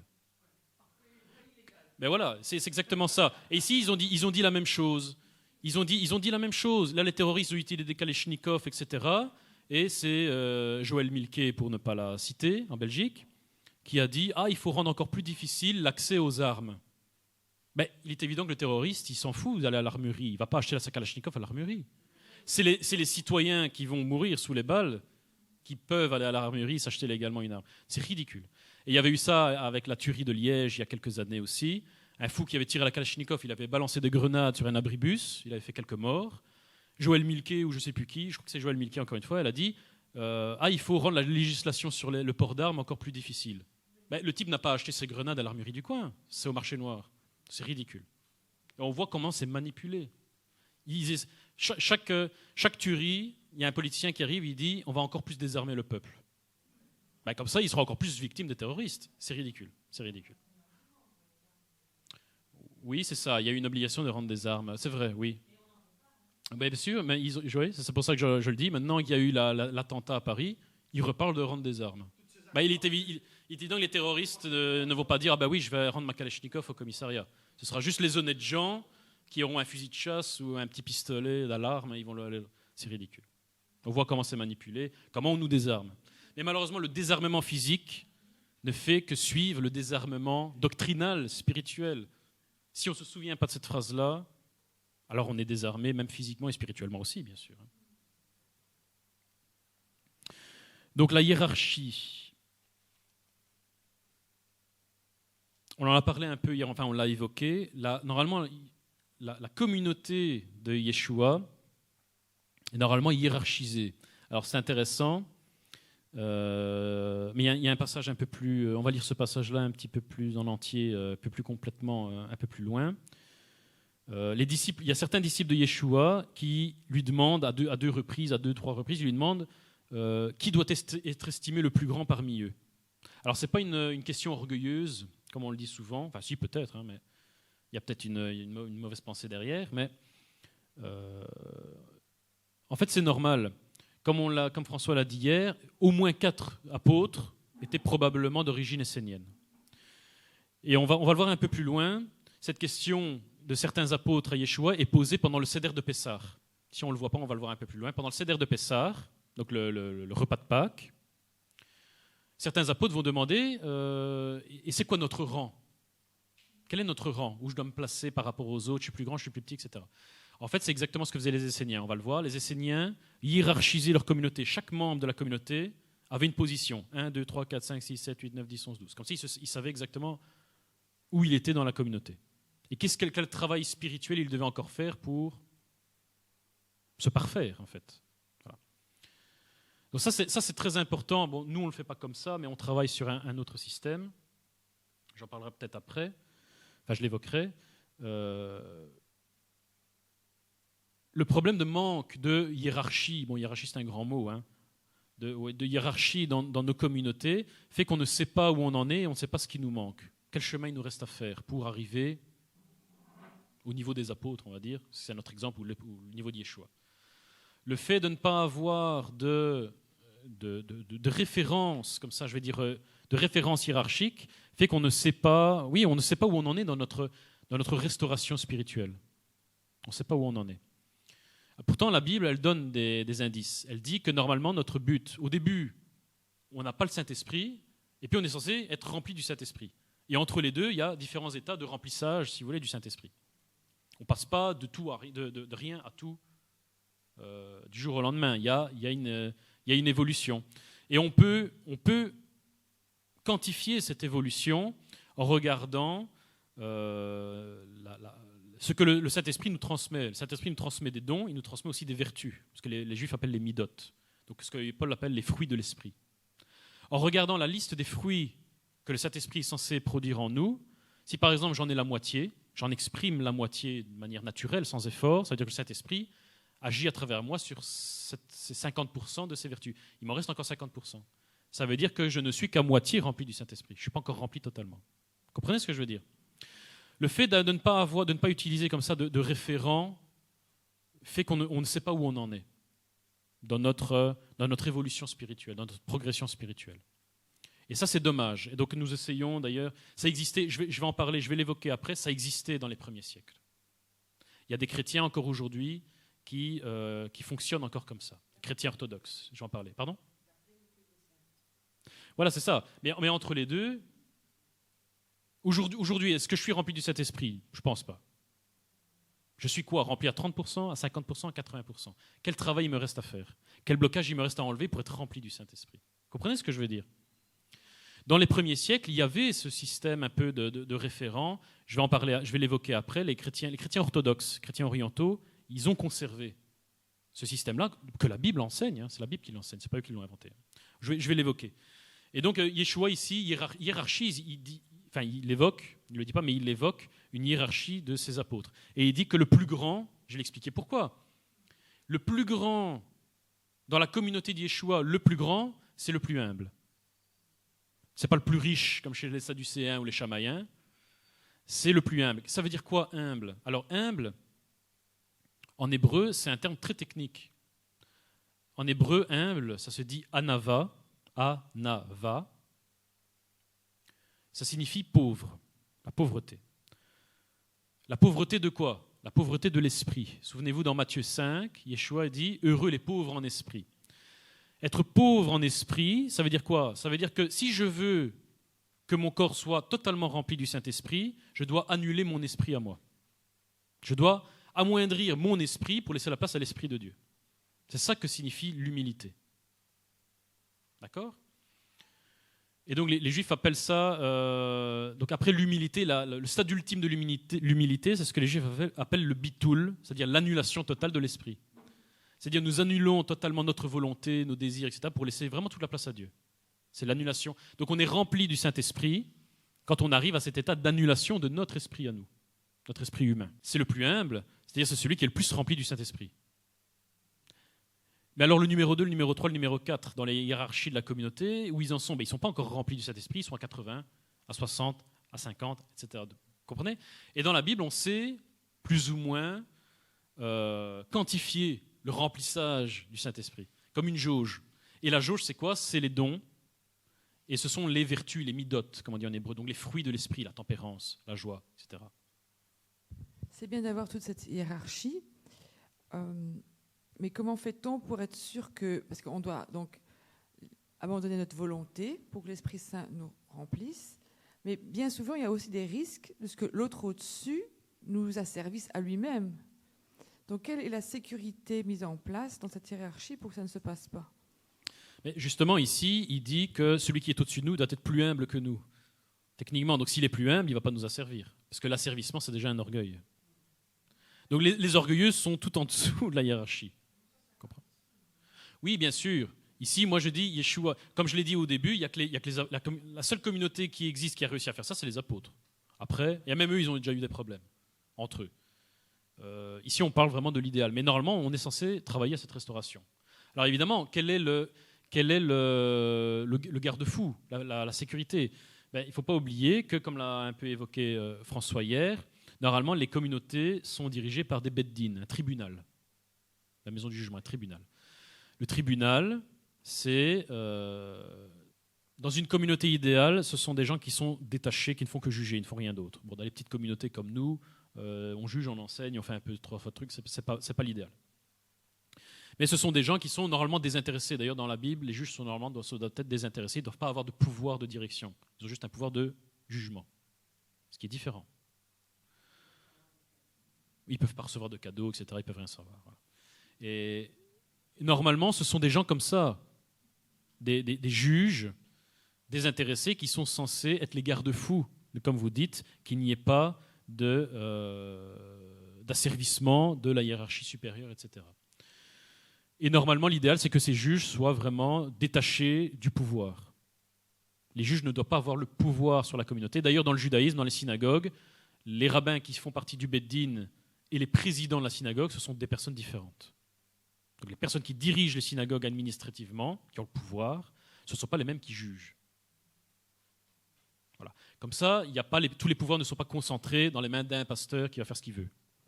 Vous comprenez ? Et donc dans la Bible, normalement, évidemment, ce sont toujours des humains, donc il y aura toujours des problèmes, malheureusement. Tant que le Messie n'est pas là, il y aura toujours des problèmes. Même les apôtres ont eu quelques problèmes. Mais si on retourne déjà au système biblique, de cette séparation de pouvoir, pouvoir judiciaire, pouvoir administratif, etc., ça enlève déjà beaucoup de problèmes. Vous comprenez ? Maintenant, c'est vrai que on le voit déjà les apôtres. Les apôtres aussi ont eu des querelles d'autorité. Pierre, Jacques, Paul se sont un peu disputés au niveau de l'autorité. Donc, si les apôtres l'ont fait, on va le faire nous-mêmes. C'est pas la peine de. Mais il y a des moyens bibliques de déjà améliorer les choses. De toute façon, on ne peut pas rester dans l'état où on est de l'anarchie totale. C'est pas la volonté. On voit bien que c'est pas du tout la volonté de Yeshua que les communautés qui se réclament de lui soient dans l'anarchie, ni même dans le dictatoriat, hein, comme c'est souvent dans le protestantisme ou même catholicisme avec le pape, etc. Donc la dictatoriat c'est pas bon, l'anarchie c'est pas bon. Il faut un système hiérarchique avec un système de tribunal, de Sanhédrin, comme on dit, un tribunal de Beddin qui juge de l'extérieur pour être sûr que tout se passe correctement selon la parole de Dieu. Malheureusement, dans la communauté, enfin nous on essaye de faire ça depuis quelques années, dans la plupart des communautés, il n'y a pas ça. Il n'y a pas de garde-fou. Donc effectivement, si le supérieur hiérarchique abuse de son pouvoir, qui va le démettre de ses fonctions? C'est lui qui a le pouvoir. Ah oui, mais dans la Bible, il y a un tribunal à côté qui peut le démettre. Vous voyez comment ça fonctionne normalement? Ah, bien sûr, ils sont à la tête de tout. Exactement. Dans une synagogue, dans une synagogue qui fonctionne bien, parce que malheureusement l'argent corrompt, mais dans une synagogue juive qui fonctionne bien, si le président ou le secrétaire fait une bêtise, il peut être renvoyé par le Beddin, point barre, c'est tout. Ou mis à pied, ou etc. Oui, ou le rabbin, bien sûr, le rabbin, il peut être. Si l'enseignement que le rabbin donne n'est pas correct, il est renvoyé par le Beddin, c'est tout. C'est tout. C'est comme ça que ça fonctionne. Non, dans les églises protestantes ne fonctionne pas comme ça. Voilà, etc. Voilà, c'est la pyramide, voilà. Voilà, exactement. Oui. Voilà, c'est ça. Alors que dans la Bible, on voit quoi? Il y a le roi d'Israël, puis il y a le grand sacrificateur et les Lévites, puis il y a encore des juges qui ne sont pas Lévites, et après il y a les prophètes, qui sont un peu des électrons libres et qui s'assurent que tout se passe bien. Et quand ça ne se passe pas bien, ils le disent. Donc vous avez un éclatement des pouvoirs judiciaires, royal, sacerdotal et prophétique. Ce sont des personnes différentes qui ont ces pouvoirs-là. C'est un éclatement des pouvoirs. Normalement, c'est censé fonctionner comme ça. Évidemment, on est loin du compte. Mais il faut le restaurer. Si Adonai nous le permet, on doit essayer de travailler à certaines restaurations comme ça.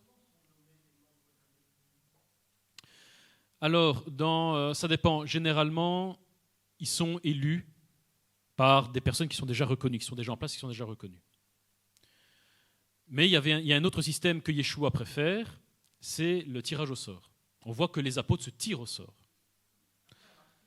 Après avoir prié, évidemment. Hein. Le tirage au sort est permis dans la Bible, on le voit pour le Yom Kippour. Dans Yom Kippour, on tire au sort le bouc qui devait être sacrifié ou envoyé dans le désert. Donc le tirage au sort est permis dans la Bible dans certaines conditions. On voit que les apôtres, et c'est très sage, ils n'utilisent pas l'élection, ils utilisent le tirage au sort. Parce que élection, dit clan. Voilà. Alors que si on prie, qu'on remet le tirage au sort entre les mains d'Adonai, Adonai guide la main, tirage au sort, il n'y a pas de contestation. Adonai a décidé, c'est tout.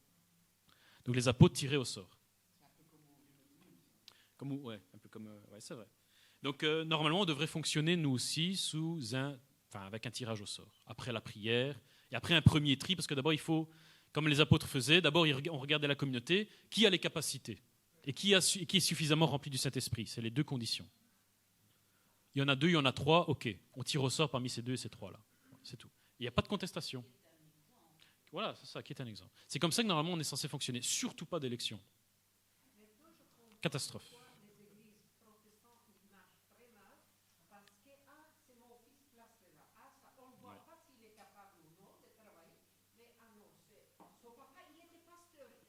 Oui, ça n'a rien à voir. On a vu aussi que chez les racidiques, c'était des dynasties familiales, mais ce n'était pas forcément le fils.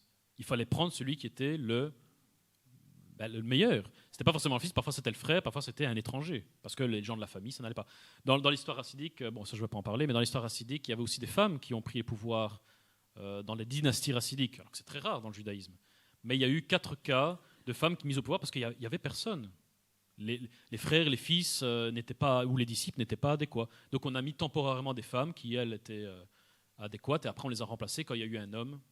Donc c'est l'histoire de Déborah dans la Bible, c'est la même chose. Il n'y avait pas d'homme capable, Adonai a dit une femme, Déborah. Et Déborah a dit, c'est à la honte des hommes d'Israël qu'Adonai a dû mettre une femme à la tête d'Israël parce qu'il n'y avait pas d'homme disponible. Donc c'est comme ça qu'Adonai fonctionne. C'est d'abord qui est l'exemple, qui est le plus humble et qui est capable. Voilà. Si on a qu'un, c'est lui, et si on a plusieurs, on tire au sort. C'est comme ça que les apôtres faisaient. Et c'est comme ça qu'on est censé faire nous aussi, normalement. Oui. Il y a tirage au, oui, bien vu. Il y a aussi tirage au sort des lopins de terre. Ouais.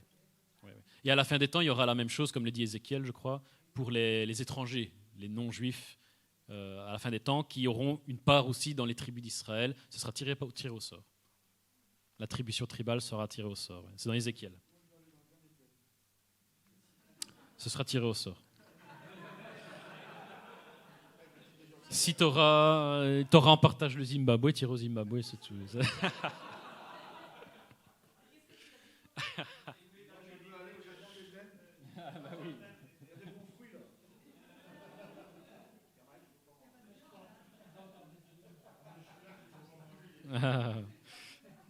Donc il est midi, vous me dites quand on arrête. Hein, vous me dites. Continue. Donc on voit que Yeshua hiérarchise même à la demande de ses disciples, il hiérarchise, il donne un protocole de hiérarchisation de la communauté, le plus humble, c'est-à-dire le plus rempli du Saint-Esprit avant, les moins après.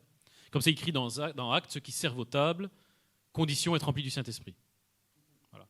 Donc ceux qui servent aux tables, c'est un terme technique qui désigne ce que les Juifs appellent les shamashim, donc c'est ceux qui ont ils sont 7, comme dans une synagogue. Ce sont les gens qui s'occupent de tout ce qui est matériel dans la communauté. Les secrétaires, le gabaï, comme on dit, etc., etc.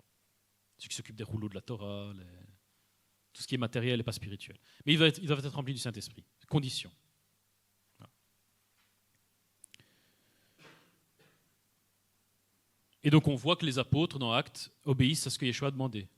Ceux qui sont au-dessus dans la hiérarchie, ils doivent être remplis du Saint-Esprit d'abord. Donc les plus humbles.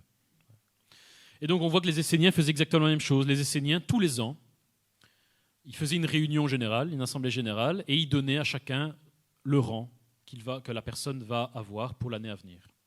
Donc chacun, comme ça, savait où il en était et ce qu'il devait encore faire au niveau de sa progression spirituelle, on va dire, de sa sanctification.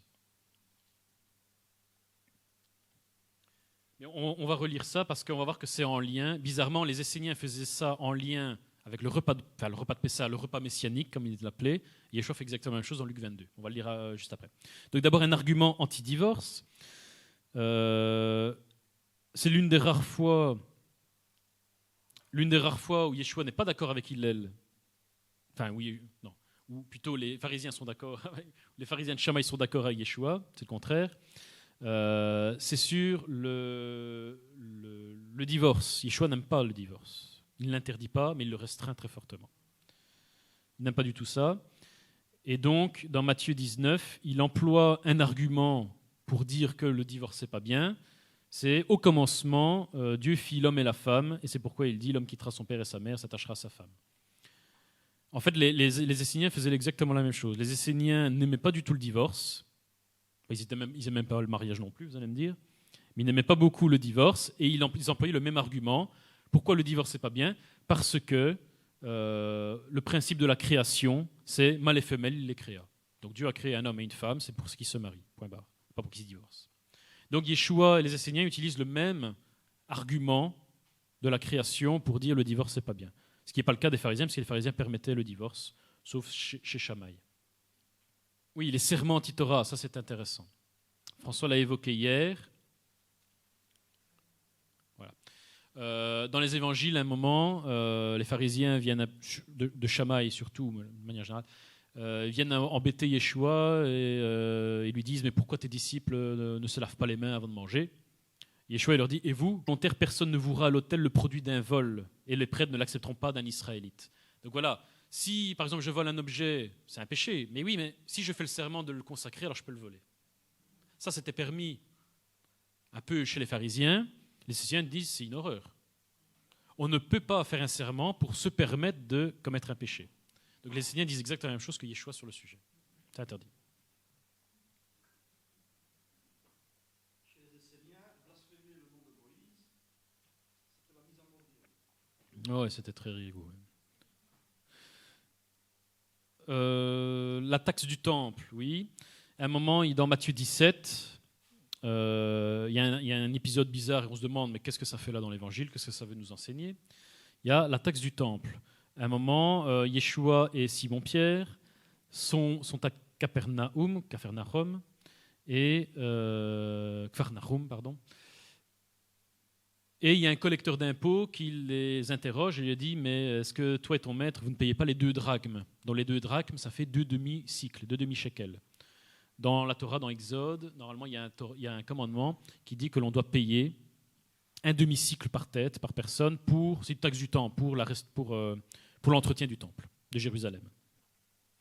Et en gros, Yeshua répond ben non, je n'ai pas à payer cette taxe. Et Simon, mon disciple, n'a pas à payer cette taxe. Mais on va quand même la payer pour ne pas faire scandale. Très bizarre, c'est un commandement. Pourquoi Yeshua dit tout à coup non, je ne la paierai pas? En fait, l'une des possibilités, c'est qu'il y avait une dispute entre les pharisiens et les Esséniens sur le sujet, parce que la Bible dit qu'il faut payer un demi-cycle par personne pour le temple. Mais la Bible ne dit pas combien de fois. Voilà, est-ce que c'est mensuellement, c'est annuellement, c'est une fois dans la vie? On ne sait pas. C'est ce que je disais, l'exemple pour la halakha. Voilà, Dieu il commande de payer un demi-cycle pour l'entretien du temple. Mais il ne dit pas combien de fois. Et donc ce sont les rabbins qui vont se réunir et qui vont décider d'une halakha en disant tous les ans, une fois par an, tous les 6 mois, etc. Donc la halakha pharisienne disait tous les ans et la halakha essénienne disait une fois dans la vie. C'est tout. Et donc il semble que ça permet de comprendre que Yeshua, très probablement, là-dessus, pour lui, il a probablement, parce que c'était un commandement, donc il a probablement payé déjà une fois dans sa vie le demi-cycle, comme la Torah l'exige, et donc il n'a pas à la repayer une deuxième fois. Mais comme c'est peut-être un pharisien ou un sadducéen, parce que ça les arrangeait bien, qui lui demande tous les ans il faut payer, Yeshua dit non, je ne suis pas d'accord, c'est faux. C'est pas correct.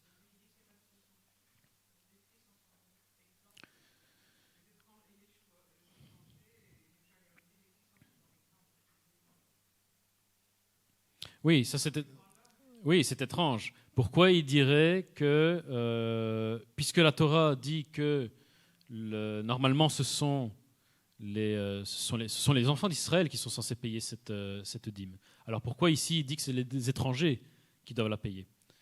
Parce qu'il y a des prophéties de la fin des temps qui disent que, à la fin des temps, tous les biens des nations viendront au temple de Jérusalem. C'est-à-dire que les fils du royaume n'auront plus à payer pour le temple, ce seront les nations qui paieront à la fin des temps pour le temple. Donc pour Yeshua, lui c'est le Messie. Donc il dit, moi le commandement de payer une fois dans ma vie la demi-cycle, je l'ai fait. Maintenant si vous voulez de l'autre argent, vous devez attendre qu'à la fin des temps, ce soit les nations qui apportent. Donc ce sont les étrangers. Comprenez, il est déjà dans une logique de fin des temps. Parce que là, c'est un peu ironique, parce qu'évidemment, il a face à lui un pharisien ou un sadducéen. Eux, ça les arrange bien, parce que ce sont des voleurs, comme il le dit dans le temple. Eux, ils profitent de cet argent-là. Donc il leur dit, tu veux de l'argent ? Si tu as droit au royaume de Dieu, déjà, tu auras peut-être les biens des nations qui afflueront au temple à la fin des temps, comme c'est écrit dans les prophéties. C'est un peu ironique, sa réponse. Va travailler. Et donc, comme on voit dans le manuscrit 4Q 159, un manuscrit de la mer morte, concernant le rachat de la personne, c'est un demi-cycle. Selon le cycle du sanctuaire, il ne la versera qu'une seule fois dans sa vie. Ça, c'est les Esséniens.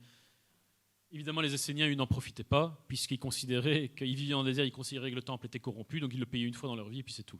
Ils ne voulaient certainement pas le payer tous les ans. Alors, le repas messianique, voilà ce dont je parlais. Donc ça, c'est un peu long, on ne va pas tout lire, mais dans Luc 22, 14, 27, on parle du Seder de Pessah, donc le repas de Pâques. Et donc on voit Yeshua qui fait le Seder de Pessah avec ses disciples, et c'est là, ce qu'on a lu tantôt, c'est au moment du repas de Pessah que certains de ses apôtres lui disent « Oui, mais quel est notre rang ?» Pourquoi à ce moment-là, il n'y a pas de hasard ? Chez les Esséniens, dans le 1QSA, donc c'est colonne 2, donc c'est un des manuscrits de Qumran, ils avaient une procédure pour le repas messianique. Très étrange. Les Esséniens avaient une procédure, un protocole déjà écrit au cas où le Messie viendrait. Donc on va lire parce que c'est intéressant. Donc procédure pour la réunion des hommes de renom, c'est-à-dire les Esséniens, quand ils seront appelés au banquet tenu par la société de la communauté, c'est-à-dire la communauté essénienne. Quand Dieu aura engendré le Messie parmi eux. Les Esséniens parlent du Messie qui sera engendré par Dieu au milieu de la communauté essénienne. Bizarre. Le prêtre, donc le sacrificateur, en tant que chef de toute la congrégation, entrera le premier, suivi par tous ses frères, les fils d'Aaron, prêtres convoqués au banquet des hommes de renom. Ils s'installeront devant lui, devant le Messie ou devant le prêtre, selon leur rang, dans la hiérarchie. Alors le Messie d'Israël entrera. Et les chefs des milliers d'Israël s'assiront devant lui selon leur rang, la hiérarchie, encore une fois, selon la position de chacun dans leur camp et en campagne. Ça, je ne sais pas ce que ça veut dire. C'était traduit comme ça. Bon. En dernier, tous les chefs de clan de la congrégation, ainsi que les sages et instruits, s'installeront devant eux, chacun selon son rang.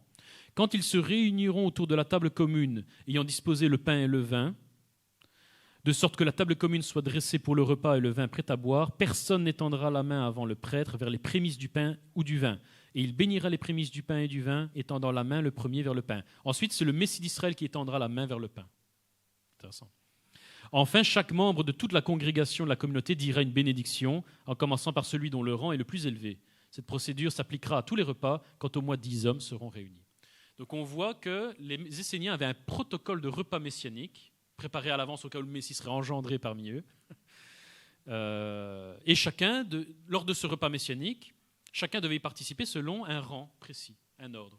Et donc on comprend dans Luc 22 que sûrement les apôtres de Yeshua qui étaient d'origine essénienne disent « Ah ben le repas messianique, ah ben quel est mon rang ?» Donc ils demandent à Yeshua « Quel est mon rang ?» Puisque c'est comme ça qu'ils ont été éduqués chez les Esséniens. Vous voyez le lien. Et en fait les Esséniens avaient tout à fait raison de faire ça puisque Yeshua le fait, donc ils avaient tout à fait raison. Plus que 50 diapos.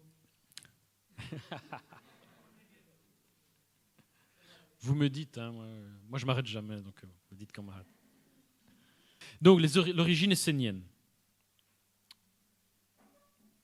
Donc là on a vu les points communs qu'il y avait entre Jean-Baptiste et les Esséniens, entre ce que Yeshua enseignait et les Esséniens, et entre ce que les apôtres faisaient ou enseignaient. Donc, on voit effectivement, par exemple, dans Jean 1, vous pouvez noter la référence, dans Jean 1, 35-42. Jean 1, 35-42. On voit dans ce passage que Jean-Baptiste avait des disciples à lui, d'accord ? Il avait des disciples à lui, et que quand Jean-Baptiste a dit que voilà, Yeshua, c'est lui le Messie, on voit que certains des disciples de Jean-Baptiste sont devenus disciples de Yeshua. Et donc, encore une fois, comme Jean-Baptiste était très probablement d'origine essénienne, on voit que ces apôtres-là, qui étaient aussi enseignés probablement dans l'essénisme, sont devenus disciples de Yeshua. Donc on voit qu'il y a des apôtres qui sont d'origine essénienne, très probablement. Donc ça fait déjà un lien entre les apôtres et les Esséniens. Ah non, je ne les ai pas oubliées, elles sont là. Je m'excuse. Bah oui, elles sont là. Oui, je n'ai pas beaucoup dormi, je suis désolé. Donc voilà, oui, c'était ça, non, c'était bon. Donc l'origine essénienne de certains apôtres. Le nom préservateur. Bon. Dans Acte 24, verset 5, on voit que les disciples, la première communauté des apôtres, la première communauté des disciples, était appelée à l'époque la secte des Nazaréens. C'est très important. Un jour, peut-être, on parlera de ce mot, parce que c'est prophétique, en fait. Le mot nazaréen est prophétique. Ce n'est pas pour rien qu'on nous dit qu'ils étaient appelés les Nazaréens. Ils étaient appelés Nazaréens aussi parce qu'on voit dans Acte 22:8 que Yeshua lui-même était appelé le Nazaréen. Attention, dans les Bibles, généralement, il fait écrit Yeshua de Nazareth. Mauvaise traduction. C'est pour ça que j'ai pris Darby, c'est Yeshua le Nazaréen. Évidemment, certains traducteurs ne comprennent pas pourquoi le Nazaréen, donc ils ont mis de Nazareth. Mais ce n'est pas vrai. Ce n'est pas ce qui est écrit dans le texte d'origine. Alors pourquoi le Nazaréen? Ça c'est un vaste sujet, on le fera peut-être un jour, si Adonai le veut. Mais il y a en fait, le mot Nazaréen dans les prophéties de Jérémie et d'Ésaïe, je l'avais évoqué, hein. Ça évoque en fait tout le plan du salut. Rien que dans le mot Nazaréen. Il est utilisé dans les prophètes Jérémie et Ésaïe, en hébreu évidemment, on ne le voit pas dans les traductions. Ça évoque tout, du début à la fin, tout ce que Yeshua fait, et tout ce que nous faisons aussi. C'est ça qui est intéressant dans le mot Nazaréen, très prophétique. Pardon? Oui, oui. Non, justement. Le mot la ville de Nazareth, c'est un jeu de mots. Dans la Bible, il y a énormément de jeux de mots. Donc l'Évangile fait le jeu de mots entre la ville de Nazareth et les Nazaréens. Mais ça n'a rien à voir avec les habitants de Nazareth. Ça n'a rien à voir. C'est juste un jeu de mots comme il y en a 1000 dans la Bible. J'aurais dû le mettre, mais dans un passage de l'Évangile, on nous dit que Yeshua a été appelé Nazaréen parce que c'est ce qu'avait dit le prophète. Il sera appelé un Nazaréen. Quel prophète? Quel prophète dit que Yeshua sera appelé un Nazaréen? Pourtant, c'est écrit dans l'Évangile. En fait, c'est dans Jérémie et dans Ésaïe. Dans Jérémie et dans Ésaïe, voilà, on parle donc du Nazaréen, c'est-à-dire le Messie, et des Nazaréens, ses disciples. C'est écrit prophétiquement déjà dans l'hébreu, dans le texte hébreu, on ne le voit pas dans la traduction française, de Jérémie et d'Ésaïe. Mais ça n'a rien à voir avec la ville de Nazareth. La ville de Nazareth est un jeu de mots, comme la Bible en utilise très souvent.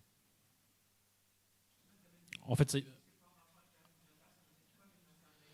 Mais justement, Nazaréen, voilà. Nazaréen, comme je l'ai dit, prophétiquement, ça veut dire beaucoup de choses, mais de manière plus littérale, Nazaréen, ça signifie les préservateurs, ou le préservateur. La racine hébraïque de Nazaréen, c'est Netzer, ça signifie le bourgeon de Jessé, Ésaïe, le bourgeon, voilà, le germe, le bourgeon. Voilà. C'est le préservateur, celui qui préserve. En fait, le bourgeon, c'est ce qui préserve le gène, les gènes de l'arbre parent, on va dire, de l'arbre parent. Donc, il préserve les gènes et les transmet à la génération suivante intacte. Et donc, les disciples de Yeshua étaient appelés les Nazaréens. Avant d'être appelés chrétiens, ils étaient appelés les Nazaréens. Et bon, là, il manque la référence, je n'ai pas eu le temps de la trouver, mais les historiens disent que dans leurs écrits, les Esséniens se faisaient aussi appeler les Notzré Abrites. Donc en hébreu, Nazaréen, c'est Notzrim. Encore aujourd'hui, en Israël, les chrétiens sont appelés les Notzrim. De plus en plus, les Meshirim. Mais depuis toujours, le christianisme en hébreu, ça se dit Natzrut. Donc ça vient de Notzrim, hein, donc Nazaréen, littéralement. Meshirim, c'est les messianiques, donc c'est une tradition hébraïque du mot chrétien. Mais à l'origine, le mot chrétien en hébreu, c'est Notzrim. Et les Esséniens, dans leur... mais là, il manque la référence, je n'ai pas trouvé. Dans leurs écrits, ils se font appeler les Notzré Abrites, donc les préservateurs de l'Alliance, les préservateurs de la Torah. Donc il y a aussi... les disciples de Yeshua et les Esséniens s'appellent un peu de la même façon. Notzrim, Notzré. Notzré, c'est simplement une forme grammaticale de Notzrim. C'est le même mot, en fait. Hein, c'est une autre forme grammaticale. Voilà, c'est les préservateurs, les restaurateurs, voilà, c'est ça. C'est ce que j'ai dit dans l'introduction. Notre ministère de restauration à la fin des temps doit être de restaurer, de préserver et puis de diffuser, comme un bourgeon. Il préserve les gènes de l'arbre parent et puis il les transmet intacts à la future génération. C'est ça le travail du Nazaréen. Sinon, c'est un hybride. Ouais. C'est une chimère, on dirait. Un mutant. Voilà. Un mutant, c'est mieux. Le nom, la voix. Bon, on va pas trop tarder là-dessus parce qu'il y a encore beaucoup de choses à faire. Donc, le nom, la voix. On voit dans Actes, par exemple, que les apôtres se faisaient appeler la voix ou les suiveurs de la voix. Les Esséniens faisaient la même chose. Les Esséniens s'appelaient aussi la voix, les suiveurs de la voix, etc. Exactement de la même façon. Je vais passer. Fils de lumière aussi. Les apôtres, donc on voit l'apôtre Paul qui dit que nous sommes des fils de lumière ou fils de la lumière. Les Esséniens disent exactement la même chose, ils se faisaient appeler les fils de lumière. Donc on retrouve les mêmes expressions, terme qui n'est pas utilisé par les pharisiens par exemple. Pas du tout. Il n'y a pas d'expression les fils de lumière, fils de la lumière, fils du jour dans toute la littérature pharisienne, alors qu'il y en a dans la littérature essénienne. Alors la vie communautaire, même chose. Dans Acte 2, bien sûr, on voit que les disciples, la première communauté des disciples, vivaient en communauté sans aucune propriété privée entre eux. Tous les biens étaient mis en commun. Donc là aussi, c'est quelque chose normalement qu'on devrait restaurer, même si c'est difficile. Parce que prophétiquement, c'est très important. Ça parle des jubilés, etc. Je ne vais pas rentrer dans les détails, mais c'est très important. Exactement. C'est pas un hasard si Israël moderne a été restauré sur base des kibbutzim. C'est pas un hasard. Prophétiquement, ça dit quelque chose. Ça dit quelque chose aussi. Mais il a dit que les kibbutzim en Israël, donc le kibbutz, est-ce que ce n'est pas justement ce qui se faisait aussi au 1er siècle? Effectivement, comme je l'ai dit, donc l'Israël moderne a été restauré sur base des kibbutzim. Sans les kibbutzim, il n'y aurait pas eu, physiquement parlant, de restauration d'Israël. Comme par exemple, donc un kibbutz, pour ceux qui ne connaissent pas, c'est une vie communautaire. Les Juifs qui vivent en communauté, qui partagent tout, etc. Et donc c'était comme ça aussi que vivaient les disciples de Yeshua. C'est comme ça que Yeshua veut qu'on vive normalement. Bon, on est très loin du compte, malheureusement. Bon. Et donc on voit dans cette vie communautaire que les apôtres, les disciples, n'hésitaient pas à vendre tous leurs biens et à les distribuer pour qu'il n'y ait aucun pauvre dans la communauté. Aucun pauvre, aucun riche, comme le dit la Bible. Les Esséniens disaient exactement la même chose. Ça, c'est dans le Flavius Joseph, la guerre des Juifs. Contenteurs de la richesse, ils pratiquent entre eux un merveilleux esprit de communauté. Personne chez eux qui surpasse les autres par la fortune, car leur loi, leur halara, prescrit à ceux qui adhèrent à leur secte de faire abandon de leurs biens à la corporation, en sorte qu'on ne rencontre nulle part chez eux ni la détresse de la pauvreté, ni la vanité de la richesse. Exactement ce qui est écrit dans l'Acte. Mais la mise en commun des biens de chacun donne à tous, comme s'ils étaient frères, un patrimoine unique. Donc les Esséniens vivaient comme les disciples de Yeshua. Vie communautaire, pas de propriété privée. Pas de riches, pas de pauvres. Tu as fini ? La Nouvelle Alliance. Donc, bien sûr, les disciples se croyaient et avec vérité entraient dans la Nouvelle Alliance. Les Esséniens disaient la même chose. Les Esséniens disaient dans leur texte que, d'ailleurs, ce qui a fondé la communauté essénienne, c'est qu'ils ont rencontré un homme, on verra un peu plus loin, qu'ils appellent le maître de justice, qui les a fait rentrer dans la Nouvelle Alliance. Et donc les Esséniens se croyaient, se disaient entrer déjà dans la Nouvelle Alliance. Bon. Ce qui est évidemment le cas des apôtres. Alors, ce qui est bizarre, et prophétiquement, ça nous dit quelque chose, c'est que l'entrée dans la Nouvelle Alliance, dans le livre des Actes, on voit ça dans Acte 22 et dans Galates 1, est liée à la ville de Damas. C'est très bizarre. L'apôtre Paul est entré dans la Nouvelle Alliance, donc il s'est converti, on va dire, à Yeshua, à Damas, ou sur le chemin de Damas. Et que justement, il allait à Damas, pourquoi ? Parce qu'il avait reçu des lettres de la part du Sanhédrin sadducéen, du pouvoir à l'époque, pour aller tuer les disciples de Yeshua qui se trouvaient à Damas, en grand nombre. Et ce qui est bizarre, c'est que les Esséniens disent la même chose. Les Esséniens sont entrés dans la Nouvelle Alliance dans la ville de Damas. C'est pour ça d'ailleurs le nom l'écrit de Damas, qui est un des manuscrits de la mer Morte les plus utilisés, les plus renommés, voilà. Capitale de la Syrie. Donc aujourd'hui, on parle beaucoup de Damas. Pourquoi parle-t-on beaucoup de Damas ? Parce que dans la Bible, on nous dit que l'établissement de la Nouvelle Alliance a été établi, bizarrement, à Damas, ou sur le chemin de Damas. Et comme par hasard, aujourd'hui, il se passe des choses à Damas. Juste avant le retour de Yeshua, on nous parle, tiens, il se passe quelque chose à Damas. Paul avait été à Damas pour tuer des chrétiens. Aujourd'hui, avant le retour de Yeshua, on massacre des chrétiens à Damas. Il y a une évocation prophétique, si vous voyez ce que je veux dire. On a tué des chrétiens à Damas. On tue les premiers chrétiens à Damas juste après le retour, quand Yeshua est venu, la première fois. Et juste avant le retour de Yeshua, on retue des chrétiens à Damas. Cette fois-ci, ce sont les derniers chrétiens. Avant, c'était les premiers, là, c'est les derniers. Et toujours à Damas. Donc, il y a une évocation prophétique. Tiens, la restauration est proche, en gros. Mais très bizarrement, les Esséniens disaient la même chose. Donc là, on ne va pas tout lire. Mais ils disent être entrés dans la Nouvelle Alliance au pays de Damas, comme c'est écrit, je vais l'utiliser. Voilà. Nouvelle Alliance au pays de Damas, d'où le nom de l'écrit de Damas, qui est le plus renommé de leurs écrits. Très bizarre le lien comme ça, très bizarre. Et prophétiquement, ça nous dit quelque chose aujourd'hui avec ce qui se passe à Damas. Oui, le salut par la foi dans leur maître, très bizarre. Évidemment, les apôtres et nous-mêmes croyons que nous sommes justifiés par la foi dans le Messie. Galates 2,16. Bizarrement, les Esséniens disaient la même chose dans le commentaire d'Habakkuk, colonnes 7 et 8. Ils disent qu'ils sont justifiés par l'observation de la loi, mais aussi par leur foi envers le maître de justice. Très bizarre. Donc les Esséniens se croyaient sauvés, se croyaient justifiés par la foi dans leur maître, leur rabbin, qu'ils appellent le maître de justice.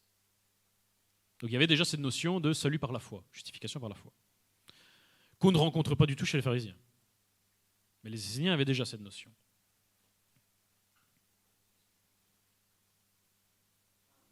Alors, le Messie divin. Les Esséniens avaient la notion d'un Messie de nature divine, qu'ils apparentaient à la figure de Melchitsédek dans la Bible. Or, c'est exactement ce que font les apôtres.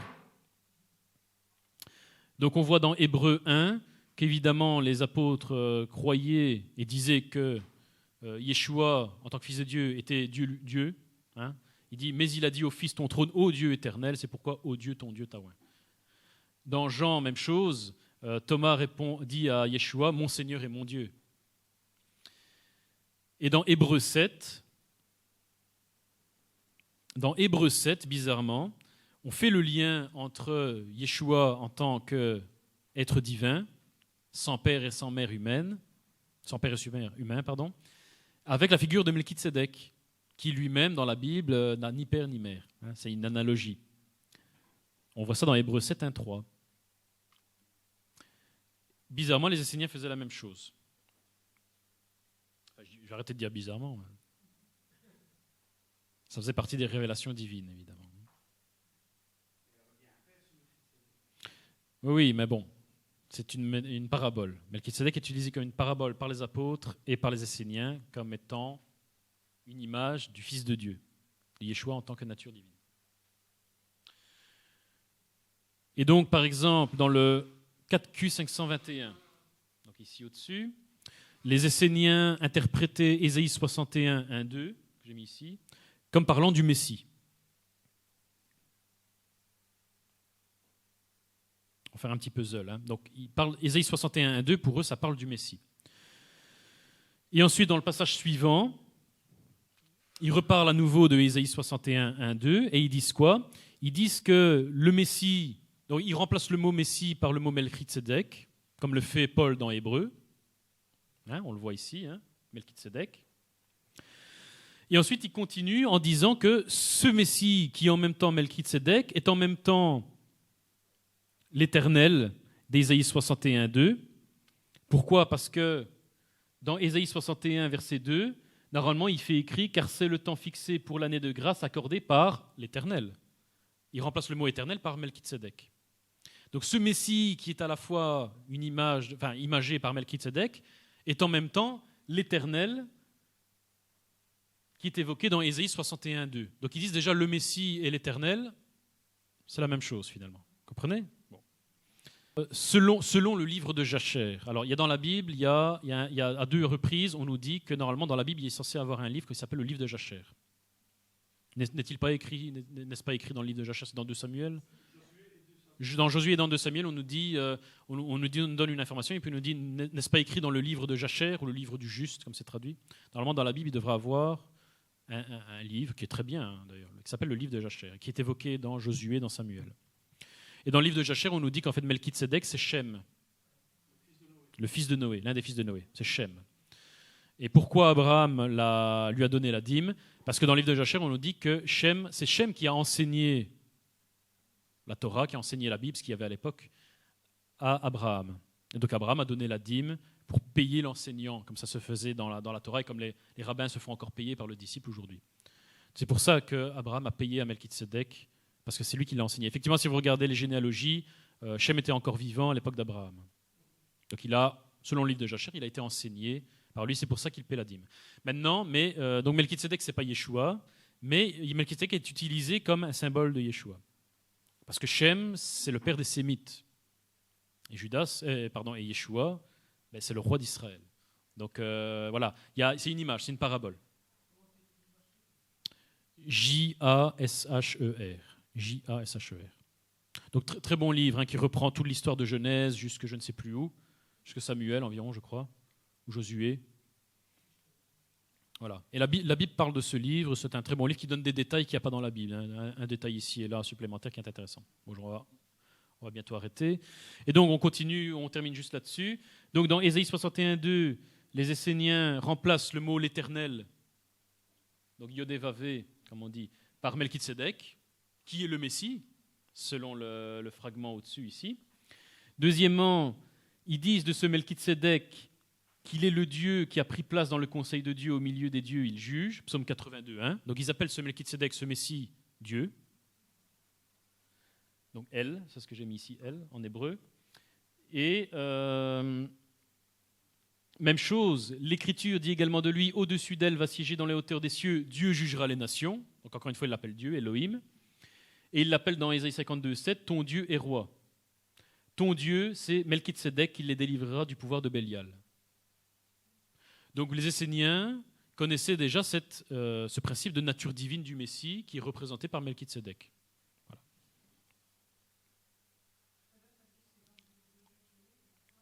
Dans Samuel. Je n'ai pas les références ici, mais si on a la Bible online, on peut... Si on a la Bible online ici sur le PC, on peut donner les versets exacts. On verra après. Voilà. Voilà. Il y a 3 livres qui sont évoqués dans la Bible, le livre de Jacher, le livre des guerres de l'Éternel et le livre de Enoch. Ce sont 3 livres dont on parle dans la Bible, on les évoque, mais ils ne sont pas dedans. Donc il faudrait les rajouter, mais bon, voilà, normalement. En étant sûr que ce soit les bons. Et Enoch est difficile à lire, hein, même s'il est très intéressant. Donc voilà, c'est la fin de la première partie, on a vu tous les points communs. Dans la deuxième partie, on verra les raisons de ces points communs. Pourquoi ?